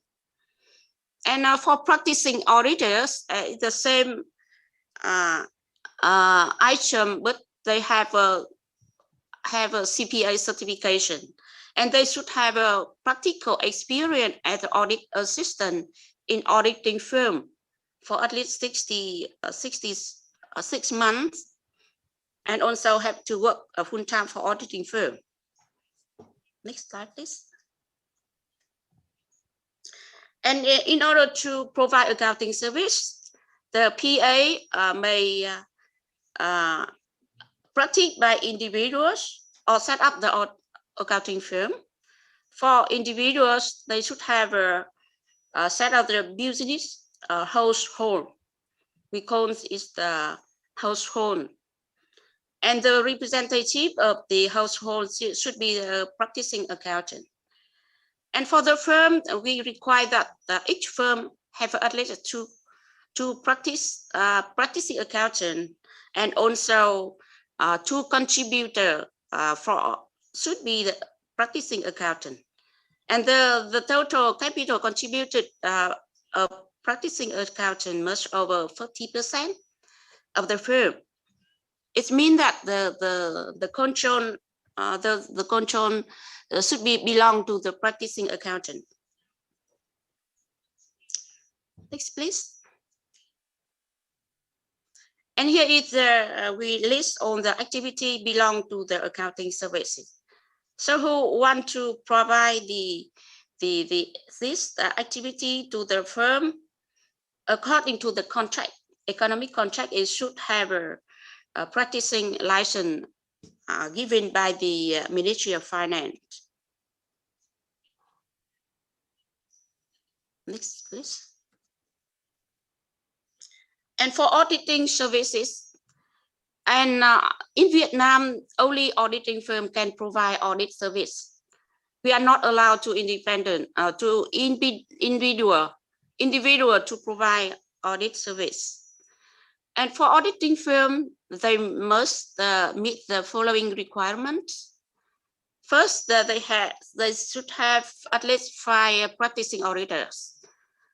Among that, at least 2 capital contributors are practicing auditor, and the legal representative and also the general director of the firm must be a practicing auditor, and capital contributed by a practicing auditor much over 50% of the firm charter capitals.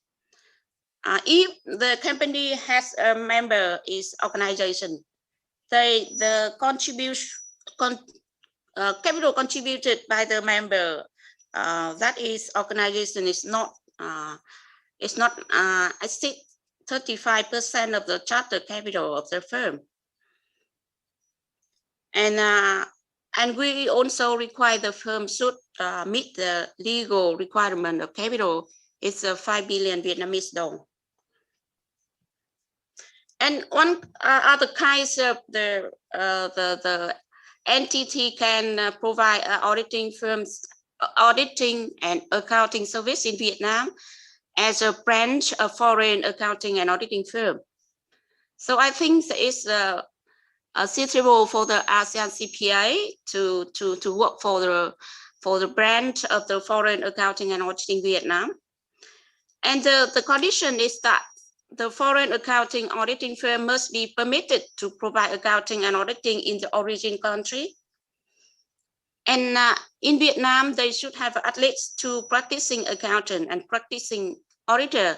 It means that those should have a practicing, they should have a CPA Vietnam or PA Vietnam. And the equity of the firm at least 500,000 US dollar, sorry. And the allocated capital for the brand not less than 5 billion Vietnamese dong. And the foreign accounting auditing firm must send a letter to MOF to accept all the obligation of their branch when they operate in Vietnam.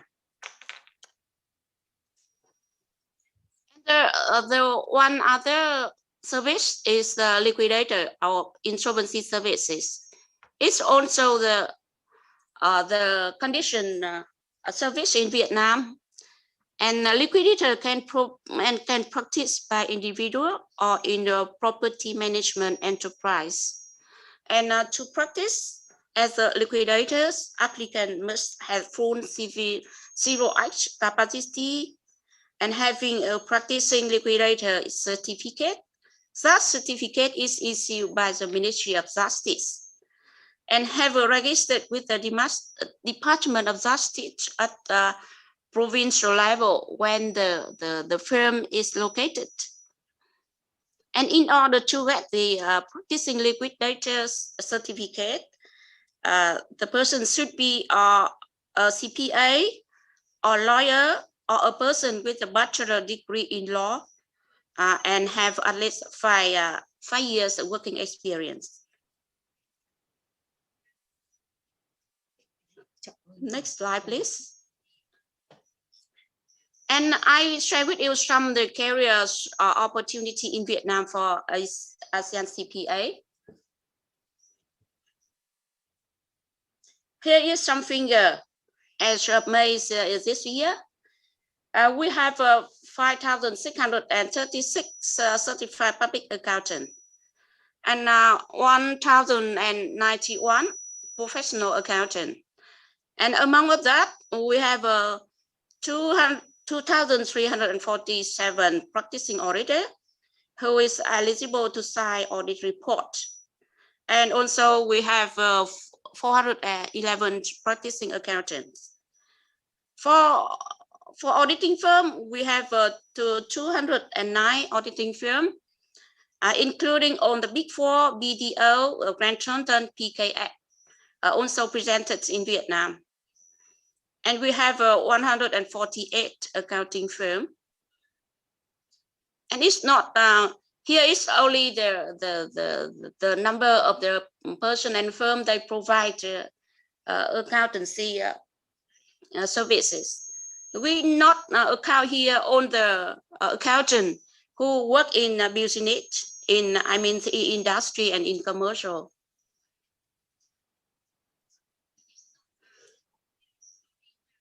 Next slide, please.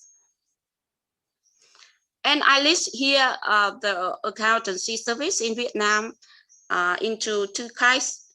First, regulated services and non-regulated services.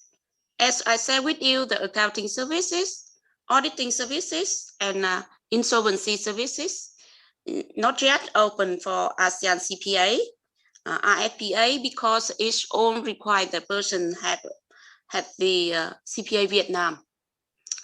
And for non-regulated services, we open to ASEAN CPA, RFPA, for all the professional accountant in business, such as CFO, chief accountant, management accountant, and internal auditors.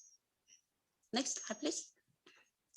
And I share with you that the two high demand for the job in Vietnam now. First is we have a high demand for accounting personnel with deep understanding and experience in applying the IFRS. As I mentioned above, the MOF has announced plan to adopt the IFRS by 2025. So we have we need a lot of the professional accountant who have experience in applying IFRS. And also for the internal audit. Next slide, please. And the government issued the new decrees to require to own the listed company in Vietnam, and also the big state-owned enterprise, and own the public entity in Vietnam, in the public sector, in public sector in Vietnam, to have an internal audit function. So this started from the 1st of April of this year, after 2 years for preparation. So we need a lot of the person has expertise and experience in the internal audit.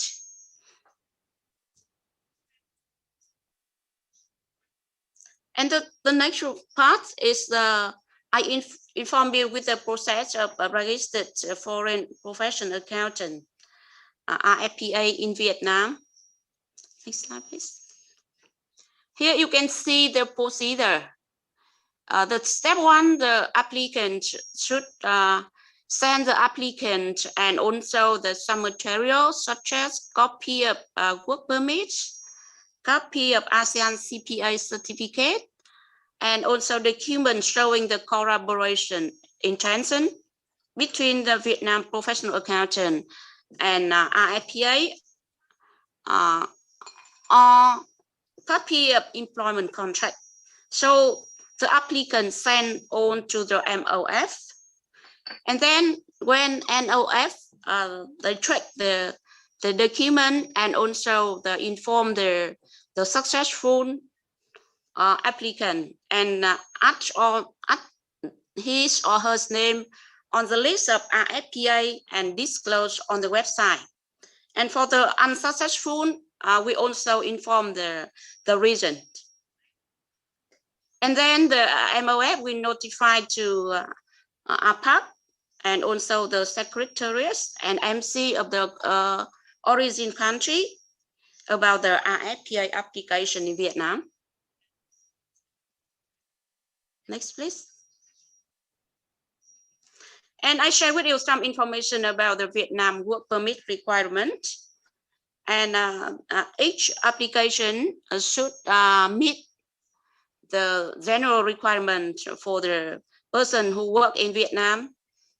The person should over 80 years old, have a good health condition, free of any criminal record in their country.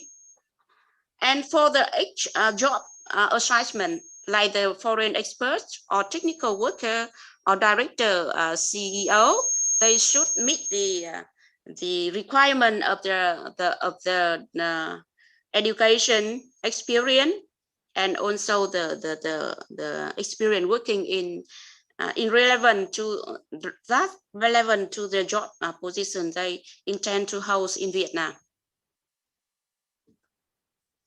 And here is the next slide, please. And here is 4 steps to get the work permit. It's all done by the employer who intend to employ the foreign worker. First, they obtain the approval of the demand on employing foreign employee. And then they prepare the document for applying for work permit and then submit document to the labor authority. And then the receive results. It takes about 20 days. And the last part, next slide, please. I share some my talk about the strategy to become a successful ASEAN CPA. Next slide. I think that a lot of general thing has mentioned by the 2 previous speakers. I think that we should, the ASEAN CPA should carefully research the policy and regulation on services that open for ASEAN CPA to provide in each country. And they should know the process to get access to services and prepare the necessary conditions to get work permits. And we agree that the ASEAN CPA should broadening the horizons by attending the network section to connect with the peers and prospective employer in the host country. And very important is the upgrade scheme to meet the international standard and to create a competitive advantage over domestic professional accountants. And also equipped with the good skill and knowledge about the digital transformation, artificial intelligence, big data analysis, etc., as mentioned by 2 speakers. And the last but not least, learn to proactively address cultures and practice difference, because in each country, the culture and practice may have a difference. That's all my talk. And thank you very much for the attention. And I am happy to answer all the questions may you raise by you. Thank you very much.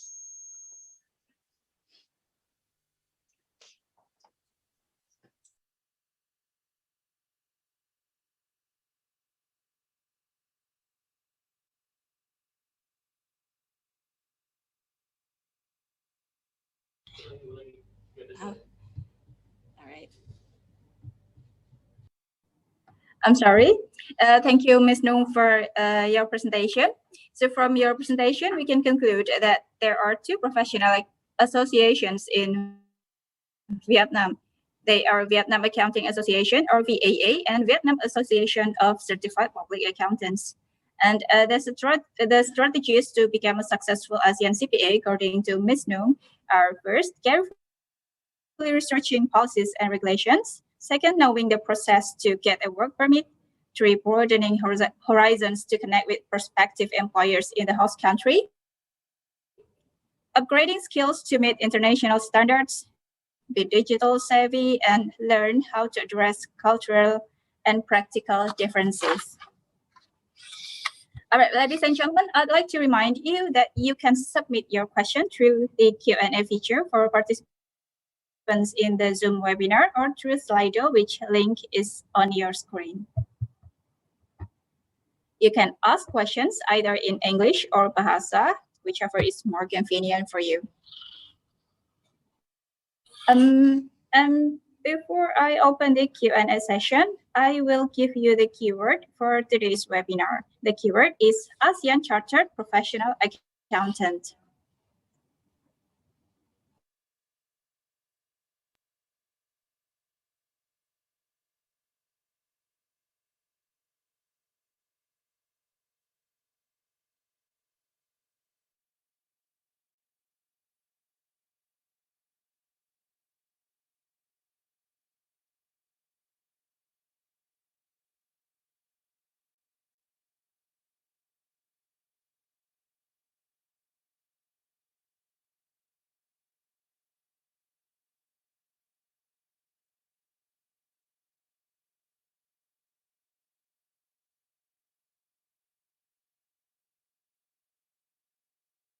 Of questions. Recording However, in progress. we might not be able to answer all. Oh yeah, but before I read you questions from the participants, I believe that as the moderator, I have the privilege to ask their first questions. So I will ask my questions first.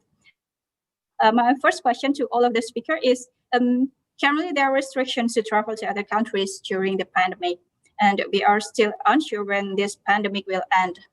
In your honest opinion, is ASEAN CPA still worth obtaining? Can you give your thoughts on this, Mr. Terachai? Yes, thank you, Daniel.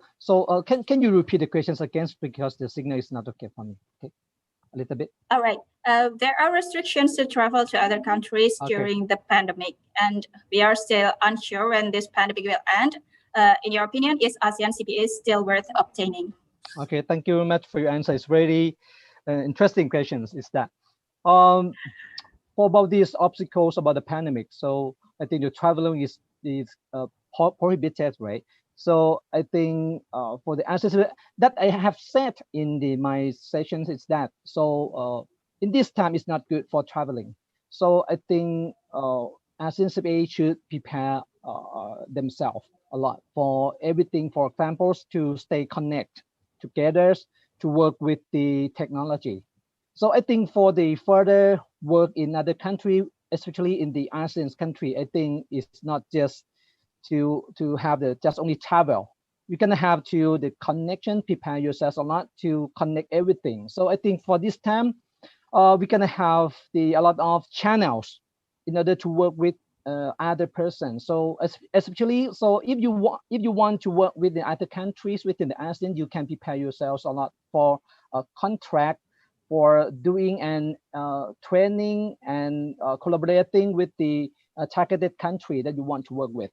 So I think it's quite to be the opportunities rather than the obstacle for me. So because this time, like you can see a lot of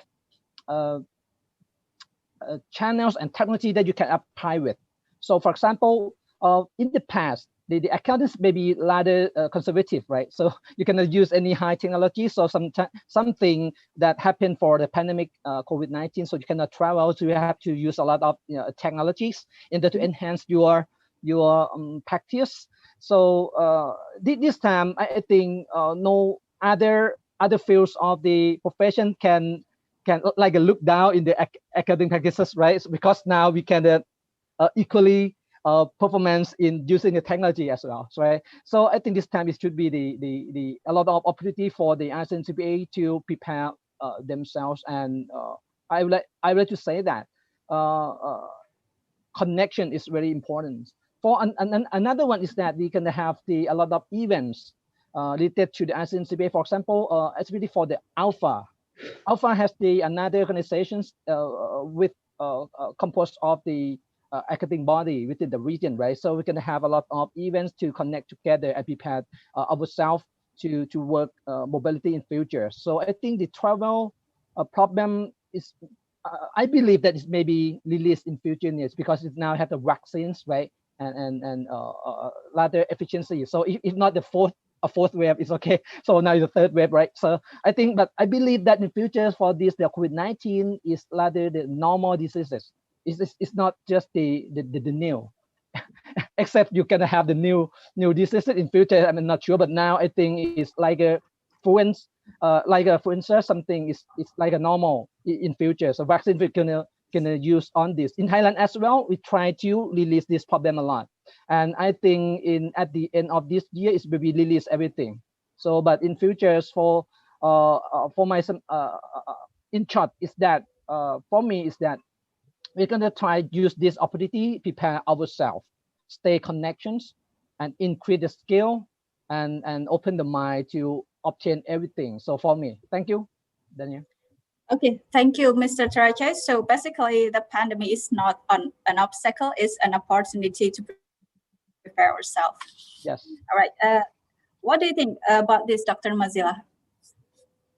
I think, okay, first of all, we have to recognize that ASEAN CPA is actually a designation that results from the ASEAN MRA and the ASEAN Economic Community. Okay, so, and I think we also need to keep abreast. We need to get more information about how the ASEAN countries have, put forward their strategies together. So technology is one of the important strategy that I think was launched during when Thailand was the chair. I think that was in 2019 where ASEAN launched its digital strategy for ASEAN countries. So having ASEAN CPA brings you the recognition from the ASEAN government, so even your cert is having the ASEAN logo. And that recognition also, I think, helps you to connect, which Dr. Terry has mentioned about connectivity, and help you to be in that community. And so the next thing that we look at is how ASEAN countries, have their plan together to navigate the COVID-19. So now I think all of us in ASEAN countries are having a different kind of normal, what we call a new norm, or different kind of modus operandi. And within ASEAN also, we are now doing a lot of activities through digital platform. So I think moving forward, if the pandemic is prolonged, and of course we are going to handle it together, and I think a lot more organization may also offer an online or work from home based type of job.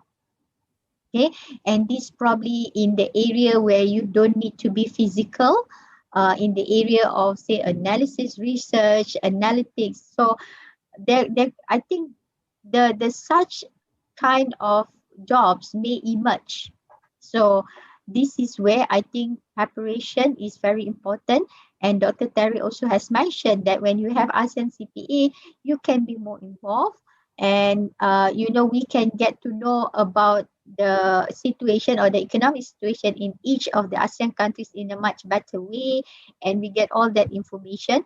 And you can get also updates from the ASEAN CPA website. So we have to see the ASEAN CPA website has many articles on different countries.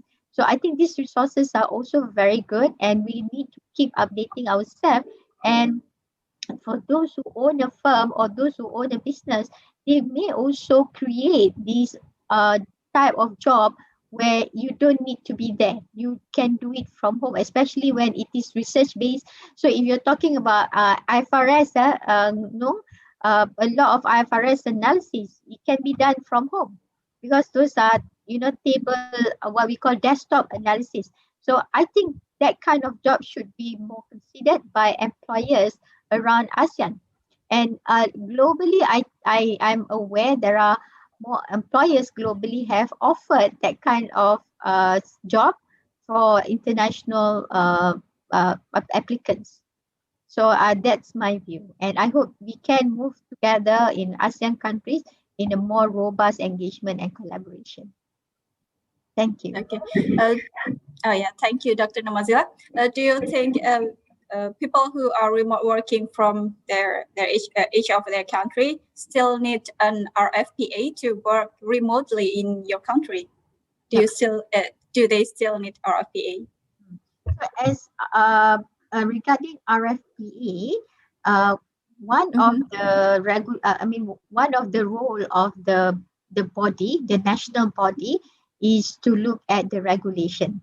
So in a way, when you become a member of the national body, you are part of the bylaw of the ethic codes and the standards. So that is why RFPA is required, because that fulfill, requirement on regulated services especially. But even non-regulated services, I think, while you're doing, say for example, your job scope is more of looking at analysis and all that, and you're not doing attestation. So I think this is where, they may not require RFPA, like Vietnam does not require the RFPA for non-regulated services. But if it's a regulated services, I think most member states would require RFPA. But being a member of that local national body is good, because apart from the regulatory requirement, being a member of that national professional body or national body is good, because you can get all the updates on the latest requirement and regulation. For example, with the COVID-19, our Malaysia Institute of Accountants, we are very much engaged with the Bursa Malaysia Securities Commission, the IRB, International Review Board, and we will disseminate the information to all of our members regarding extension deadline or any other requirements. All right, thank you, Dr. Mazila. Maybe for what do you think about Ms. Nung? Do you think the ASEAN CPA is still worth obtaining in this pandemic? I'd love to hear your opinion. Yes, I agree with the sharing from from my colleagues from Malaysia and also Thailand, and I hope that with the assistance of the vaccine, so the pandemic can be declined in the future, and we also think that we take this opportunity to prepare for myself, for ourselves, especially for the ASEAN CPA. I think that we can hold the same webinar, or it's more possible to exchange the view and experience among the AMS, and also update the news information between countries. And like the Malaysia, we impressed with the research and a lot of things on their digital issues related to the profession. And I think that we should prepare a lot before we move to HAFN, AMS to practice. Thank you. All right, thank you, Ms. No. Maybe I will ask my second question also. From the website ASEANCPA.org, you can see that there are differences in the number of ASEAN CPA holders in each ASEAN member country. Do you think this difference in number shows difference in competency or implementation gap or something of the sorts? What do you think is the cause of the difference in the number of ASEAN CPA holders in each country. Maybe let's start from Ms. Nung. Yes. Yes, you can see the number of CPA in Vietnam is more than 500 or 5,000 and near 6,000. But the number of the ASEAN CPA is zero. And we have some difficulty in the finalize the announcement of assessment statement in our country because we have something with the law that the own administrative procedure should be approved by the government, not the ministry level. So we take a lot of time to persuade a lot of the ministry and also the agency that is under the MRA and it's not new the procedure requirement, and we cannot set up any new criteria for the person who want to become the ASEAN CPA. So I hope that at the end of next month we can finalize the assessment statement officially, and I think that we have 1,000 people to become the ASEAN CPA. Thank you. All right. Yeah, thank you, Ms. Nung. And Mr. Taricha, what are your views on this? Yeah, thank you for your questions. It's very interesting for the different numbers of ASEAN CPA nowadays. Right? For my opinion, I think that it's up to each country for promoting on this. For in Thailand, have a little bit problems. So because in Thailand is now like a change in the have a lot of projects. So and maybe in the time of transition. So that's why the growth of the numbers of ASEAN CPA is a little bit improvement.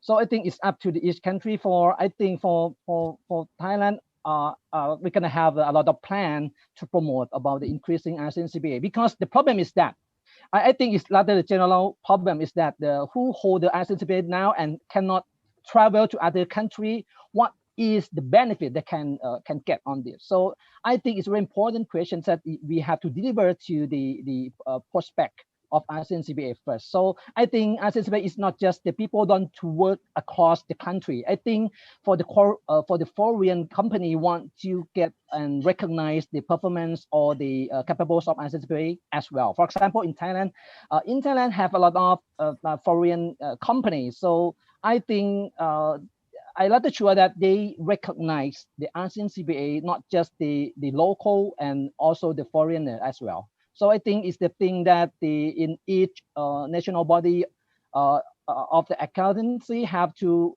concern and try to help the promoters on this. So I think it's up to each country, but Thailand is still now improving. Thank you. All right, thank you, Mr. Tarachai. Maybe the last from Dr. Numazila. What do you think? How to lessen the gap in the competency and implementation of IFRS among the 10 ASEAN member countries? Okay. Right. So I think this is a very interesting question on IFRS. So actually, IFRS in terms of the development, the adoption within ASEAN countries, I think started probably within less than 10 years, maybe in certain countries, but in Malaysia, we've been adopting the international standard. And IFRS, I think we've been adopting that since 2016, 2012. Before that, we follow international standard, but the previous, what we call IASC at that time. So in terms of IFRS, there has to be a lot of education from the higher, from the probably University of Institute of Higher Learning. Even I think the introduction or the knowledge at the say matriculation or pre-university has to be there for a start. So there has to be a lot of education need to be done in order to grab and to understand the IFRS. So this is where, as I can share that trainings of IFRS in Malaysia or trainings conducted by MIA is one of the highest attendees are those trainings on accounting standards. So despite that, we have been adopting Malaysia converged with IFRS much earlier, 2012. But the trainings are still ongoing to enhance capacity in IFRS. So when we conduct training, we have different types of training. We do give training on understanding IFRS conceptual framework as a whole, together with all the standards in terms of the recognition, measurement, disclosure. And then we also have trainings on each particular IFRS, and we also have case study based on different issues on IFRS. So there are many levels of training. And we also have training for trainers, where we conduct trainings for the lecturers who are teaching IFRS. So the amount of training, I would say, is a lot. So that's how we can also enhance the IFRS. As for public listed, we receive grants from the Securities Commission of Malaysia. We call the Capital Market Development Fund. We receive grant to conduct or to offer training, discounted or what we call complimentary for those who are working in public listed companies or who met the criteria. So I would say that a lot of training and education in order to enhance our competency on IFRS. Okay, thank you very much for all the answers from all the speakers. So now I will start reading the questions from the participants. Maybe do we have a live questions? Okay, so first I will ask the question from, this is from Anonymous. This is addressed to Dr. Nimazela. Is there any collaboration or cooperation among MIA, AMCI CPA, AOB, and others, if any, to enhance or promote accountancy profession in Malaysia? Okay, so MICPA is a Malaysian Institute of Certified Public Accountant. It's a professional body in Malaysia, and it offers an exam which is called the MIPA Professional Exam. So we do work with a lot with MIPA in terms of promoting the profession.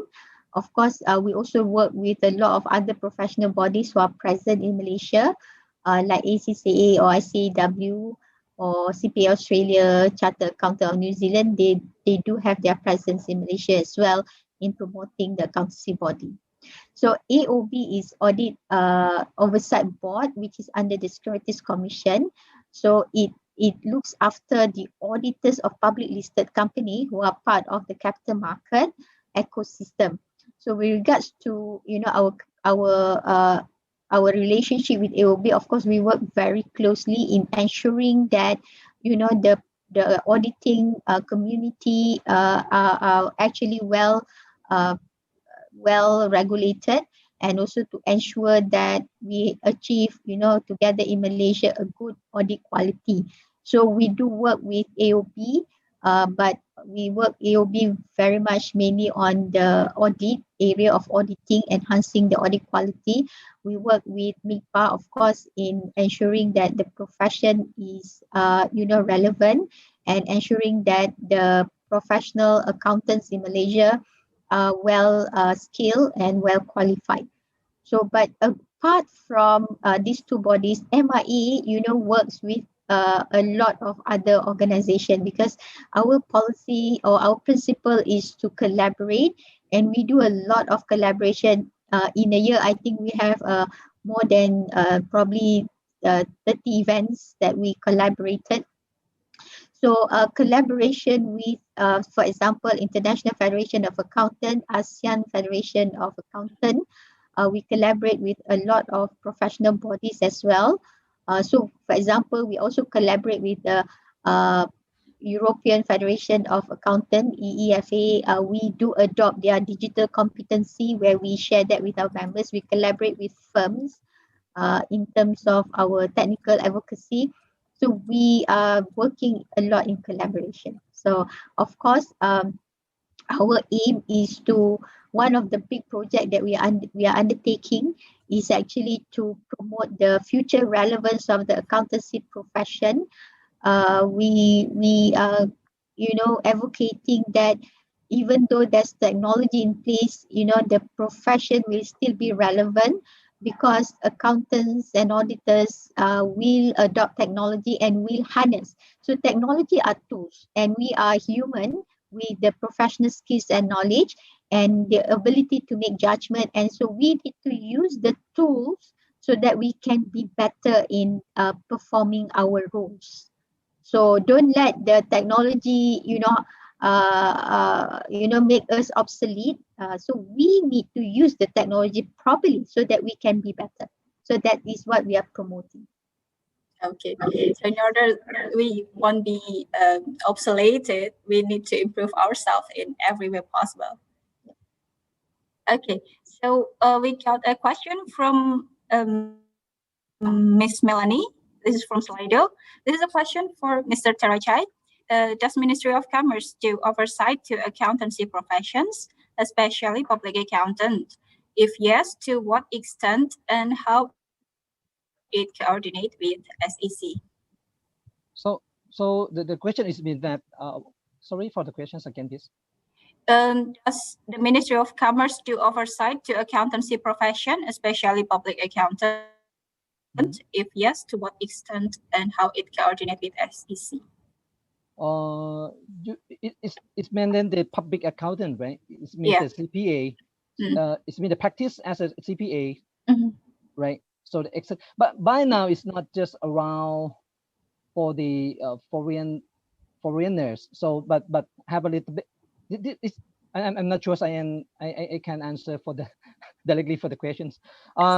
And for the extent it's not around now, but have a little bit exception. So for the detail, I'm confessed I can't remember. It's rather details. So but if you want to get the information, you can go to into websites of TFAC. We're gonna provide you, or you can email directly for the contacts for the emails to the TFAC. We're gonna provide you for these details. So I'm sorry for it's rather detail for the details for the extent of the exceptions on this. Okay. All right. For Miss Melanie, please you can access the website that was given by Mr. Terachai later. All right. So actually we have one participant who will ask question live. But before we give a chance to the participant, I would like to ask Ms. No, if I am an ASEAN CPA and work in Vietnam, how much is it's a bit a hard question. How much is the estimated salary, and will it be able to cover the cost of living and taxes that I must pay? This is a question for Ms. Nong. I'm sorry.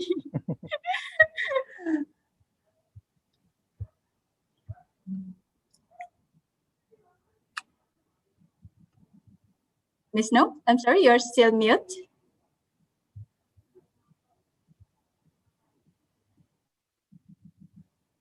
This is from the Q&A session in Zoom.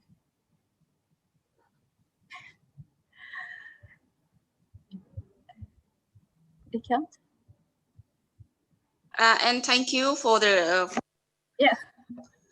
yes, I also share that a lot of opportunity for professional CPA in other country in the region, especially the country is much higher development in profession compared to Vietnam, because compared with the Malaysia or Singapore or the Thailand, and we are also a little bit late informed for the IFRS, the adoption of internal auditor, and also the code of, the corporate governance.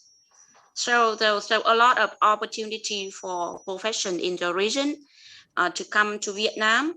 And I share with you that in Big Four, there are a lot of the foreigner from Malaysia and also from the Singapore to work with the Big Four firm and also the consulting firms in Vietnam.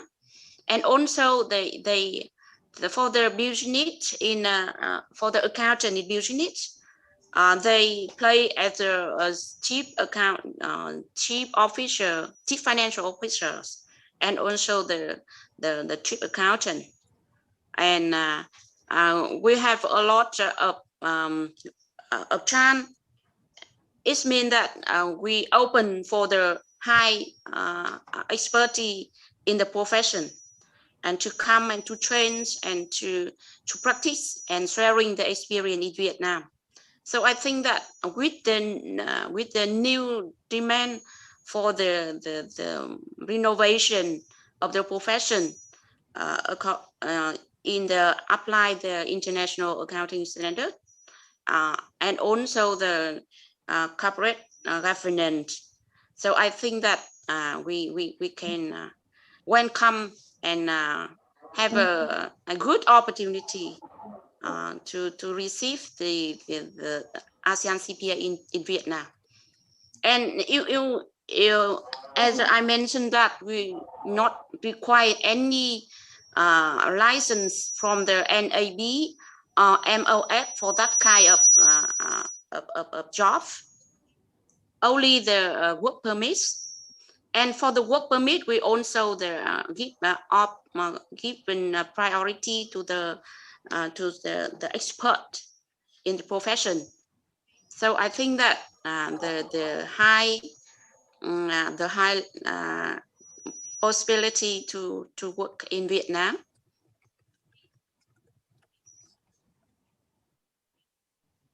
And about the cost of living, also. This is the main questions about the cost of living. Will it cover the cost of living? And income as well, right? Yeah. Income, I think that if you work for the Big Four, the Big Four is on in the list about 100 enterprise is the best employer in Vietnam rankings.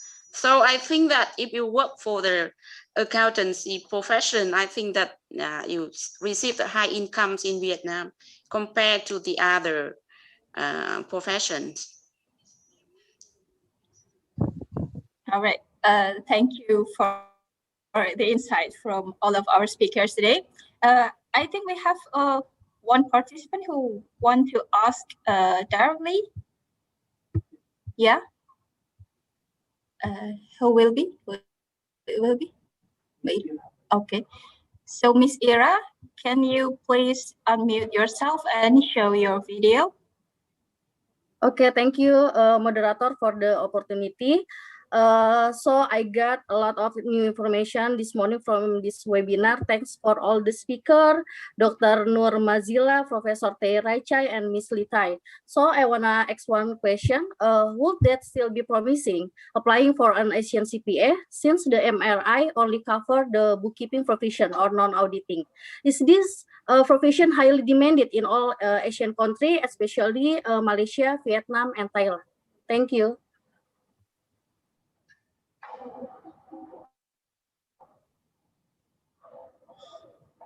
Ibu Ira, mungkin I will answer that, inshallah.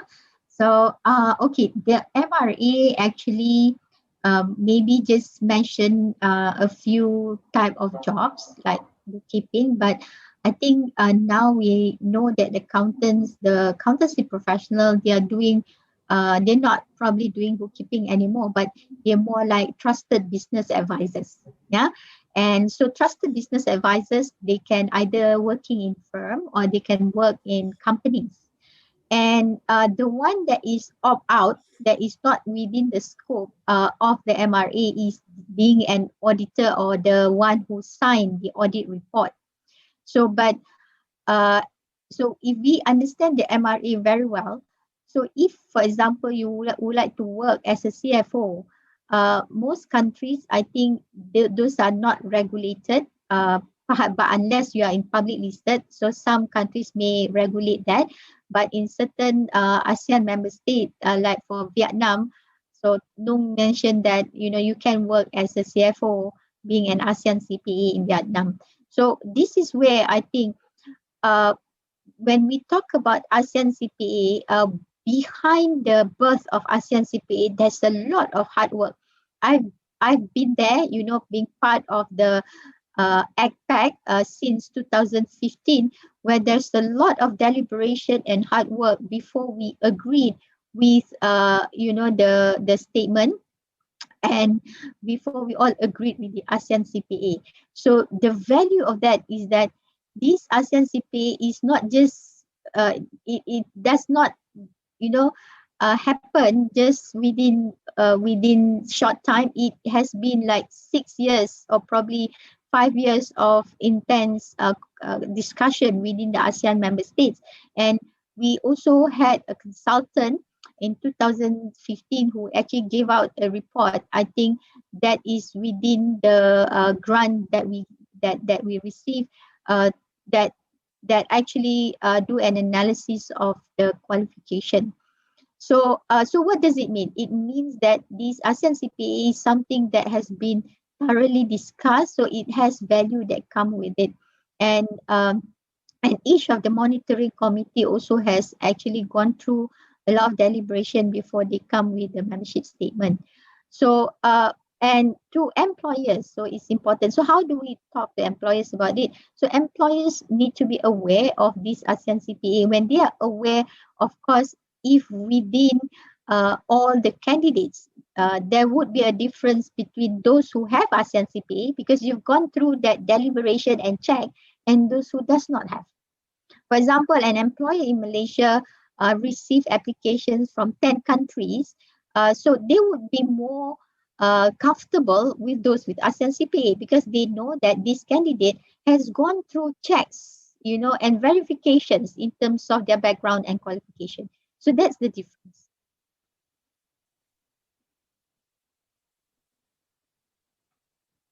Yep, maybe my colleagues, Dr. Terry or Ms. Nung, Yes. you want So, to have anything to add? The answers from Dr. Nom is rather complete. So, I think I agree and support Dr. Nom that the ASEAN CPA is not just the certificate, is the thing that can prove the capabilities of ASEAN CPA is a lot. So although the ASEAN CPA is not, it cannot work in some country in the ASEAN that in the regulated practices, such as the auditors and bookkeeping, some country the same as in Thailand as well. So, but I think the values of ASEAN CPA is very important and can be proved deliberately through the long term, as Dr. Noms have said. So I think it can prove that it can increase the value by itself as the ASEAN CPA. So I think and have said in my session is that the ASEAN CPA is not just to like support traveling across the country, but can prove within the country as well. For example, the employers, a lot of employers have, if for my opinion is that if they have known about the process to approve ASEAN CPA and to become like the ASEAN CPA, I think they would recognize a lot on the ASEAN CPA. So it's not just the working across the ASEAN regions only. It will be proved and increased and enhanced about the qualifications of the accounting practices in ASEAN as well. Yeah, for my perception.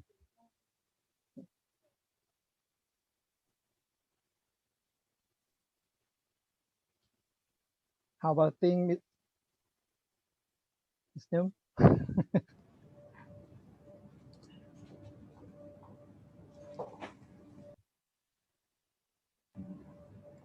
Thank you very much to the participants and the speakers. I'm sorry, due to the technical obsolescence, allow me to take over and continue this session. The next question is from Anonymous. The question, how I can affiliate my accountant firm with accountant firm in ASEAN CPA member of country? To Mr. Letitu, yeah? Professor Terechai and Dr. Nurmazila.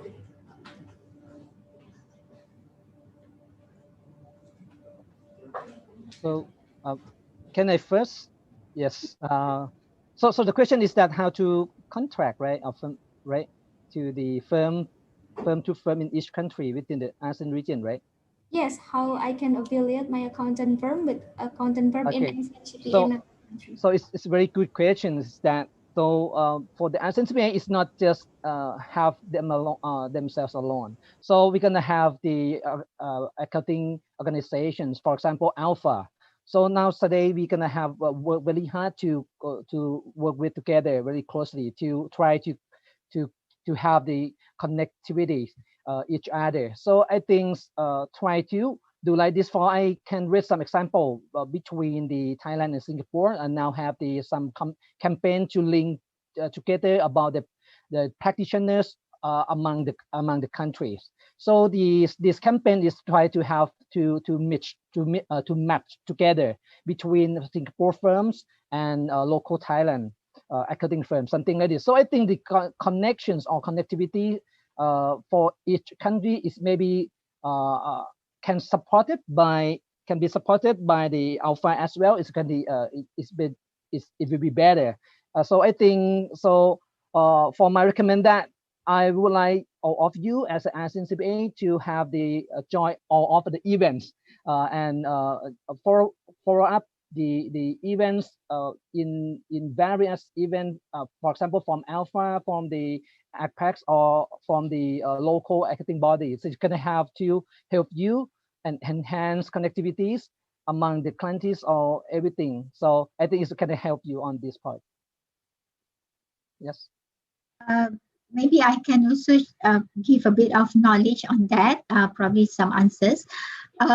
You know, I think it's good to have affiliate in other ASEAN countries, because I think sometimes in certain countries, the firms have a different skill sets or a particular skill sets that can be extended to other countries. Yeah. So for example, firms in Malaysia or Indonesia may have the skill sets in terms of looking at Sharia auditing or Islamic auditing for Islamic based transactions. And probably in that skill set can be extended to other countries as well within ASEAN. And in Malaysia, if you like to affiliate with firms in Malaysia, actually the name of the firms are all available on MIA website, and you can contact the firms and start talking with them. But apart from that, I think I also like to address the question from Pak Firman about that exercise or that process to be facilitated by government, which I think those are very good actually suggestion. So MIA, Malaysia Institute of Accountant, has done this, where we work together with our MATRADE, Malaysian, I think we have MATRADE under MITI, Malaysian that facilitate trade. And so even we are able to work with the MATRADE to offer grant to the firms that would like to explore their operation overseas and collaborate with another firm overseas. So we do have Malaysian firms that collaborate with firms in Vietnam and collaborate with firms in Cambodia. I think we do have that, and they actually they share their skill sets. So in collaboration, normally we share the skill sets. So those skill sets that they can bring and they are from the other country, and the other country can also share their skill sets. So that's what I think a very good collaboration can do. So we've had that, where we also had that with Cambodia, where we brought a few of Malaysian firms to Cambodia, and they start talking and they start getting to know better. So I think more of this initiative would be very good, so that the firms are aware of their counterpart in other countries, and then they can see how they can synergize. Synergize means 1 + 1 becomes 3. So they can work together and become better. So that synergy is, I think, very good for the ASEAN economy. Okay, thank you very much for Ms. No, any additional comment? Yes, and I share my thoughts that in Vietnam, the Ministry of Finance encouraged the accounting and auditing firm to join the network of the foreign accounting and auditing firm. And every year we have a like the meeting around the CEO of the auditing firm, accounting firm, and sharing the information. How many firm member or join the network of the foreign firm. At this year, we have 19 accounting firm and auditing firm has the like the member firm with the foreign firm or correspondent or affiliate member. And like the Dr. Numazila mentioned, some of the firm in Vietnam joined the BDO network and also PKF. And I think that the benefit they get a lot because they receive they serve the client and also the quality control and education and CPD. I think that a lot of benefit for the firm. So from Vietnam, we encourage the firm to have a partnerships or affiliate with the foreign firm like that. Thank you. Okay, thank you, Ms. No. Actually, I still have more questions from the participants. However, because we have limited time, I regret that we cannot answer all of the questions. From the presentation and discussion today, we can conclude that to be a successful ASEAN CPA, there are a lot of things we need to prepare. And just because the pandemic is still haunting us, it doesn't mean that you stop your effort to be your ASEAN CPA. It is still worth obtaining. And the 3 is about career opportunities. Okay, dear participants, to wrap up this session, I'll invite the speakers to deliver 1-minute closing statement. Start from Dr. Nurmazila. I'm very pleased, and I would like to thank all participants that for listening to our conversation. And I would like also to advise a few points for key takeaways. First, there's a lot of opportunity in ASEAN. We are all, citizen of ASEAN, and we have to work together and collaborate to enhance the accountancy profession and to contribute to the betterment of ASEAN economy. And secondly, I would like to advise that all of us to enhance our skill set, get more knowledge, get more information, and collaborate better within ASEAN countries. Thank you very much. Thank you very much, Dr. Nur. Okay, next to Assistant Professor Terachai. Okay, thank you. So I have 1 minute. So as I said, to be the successful of ASEAN CPA, we have to maintain the good connections.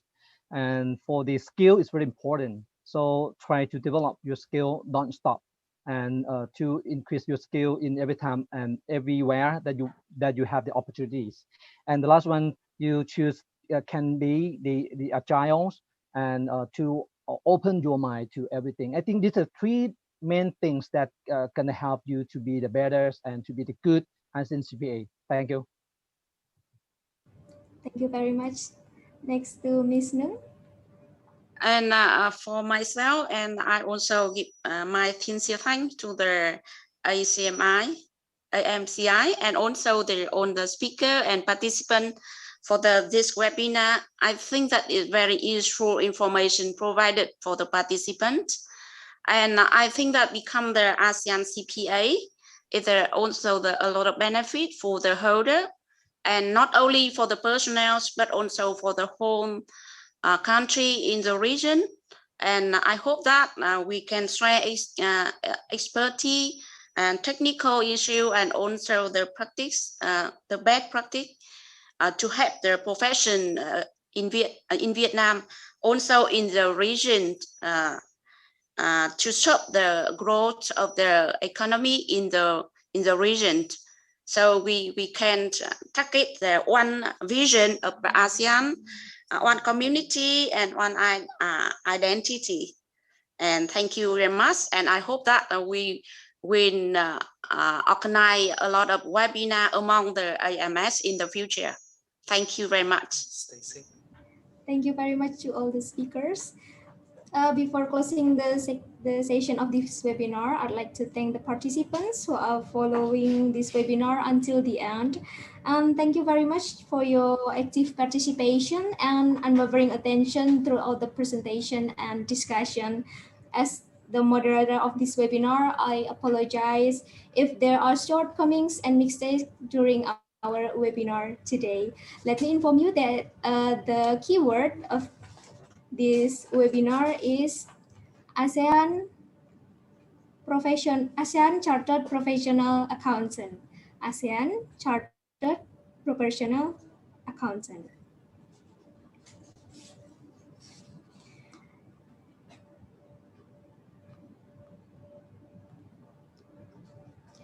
Okay, this is the end of the webinar. Thank you very much to all the speakers with the excellent topics of accounting practice and the strategy to become a successful ASEAN CPA. Hopefully it could give a new insight to all the participants. Distinguished ladies and gentlemen, the next agenda is closing remark to be delivered by the head of AMCI. We kindly request Mr. Firmansyah and Nazaruddin, aka MSc CA, as the head of AMCI to deliver the speech and followed by launching the AMCI's new website and logo. For Mr. Firmansyah, time is yours.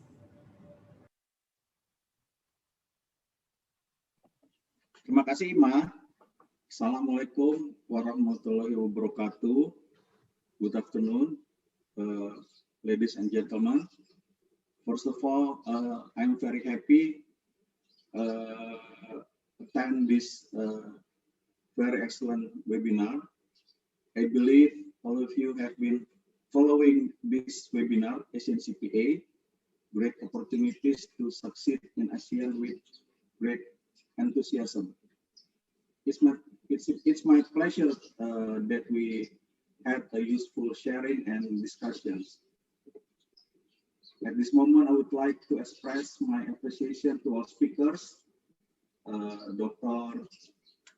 Nurmazila Dato Mazan, Assistant Professor Karachai Arun Ruang, Sirilat, and Ms. Letai Tuyet Nung.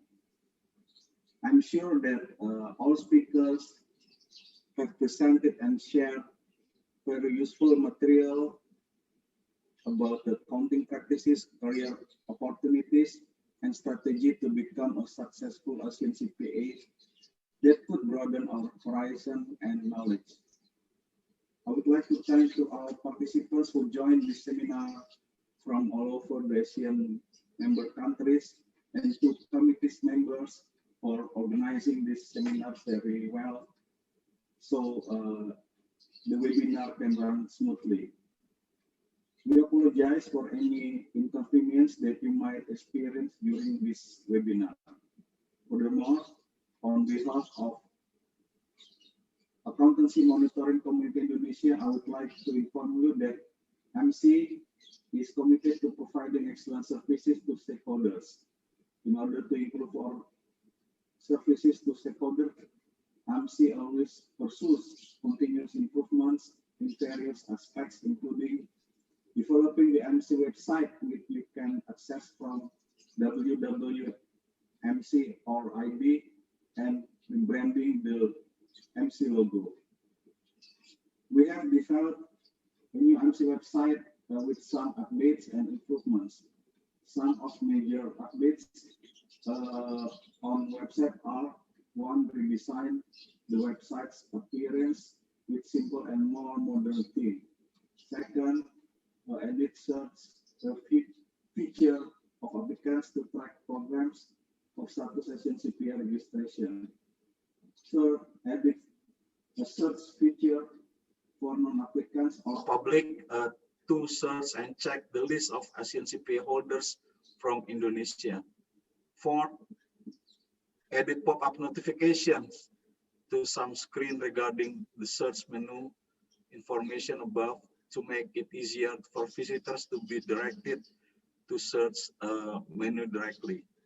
We also reformed the AMCI logo with simpler and more modern theme. The philosophies carried in the logo are: first, the basic shape of the logo is typography of AMCI letters, which is assembled like a roof or triangle.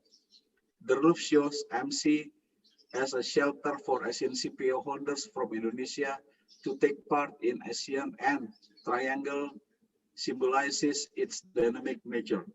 Second, the red roof as part of rises upwards shows AMCI's commitment to provide the best service and growth in the world of accountancy in Indonesia through AMCI. Third, primary colors used in the logo is inspired by Indonesian flag. The red color symbolizes courage and also means tenacity and assertiveness in facing for various challenges. Finally, on this occasion, I would like to introduce the new AMCI website and logo through the following video. Thank you for your attention. Please enjoy the video and on our AMCI logo and website launching. Thank you very much.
Thank you, Mr. Firman, for the closing remarks.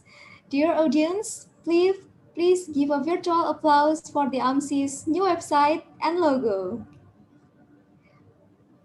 Ladies and gentlemen, finally we get to the last session in this event that is closing. May what we had conducted will be useful for us. On behalf of the committees, I'd like to say thank you very much for your attention and deliver apology for any inconvenience in organizing this webinar. Someone ever said that success occurs when opportunity meets preparation. So let's make it happen by starting our preparation right now, because ASEAN is waiting for us. Stay safe, stay healthy, have a great day, and see you. Bye. Wassalamualaikum warahmatullahi wabarakatuh. Waalaikumsalam warahmatullahi wabarakatuh. Thank you. Thank For you you. all. Firman, all the speakers, Thank you. all the panelists.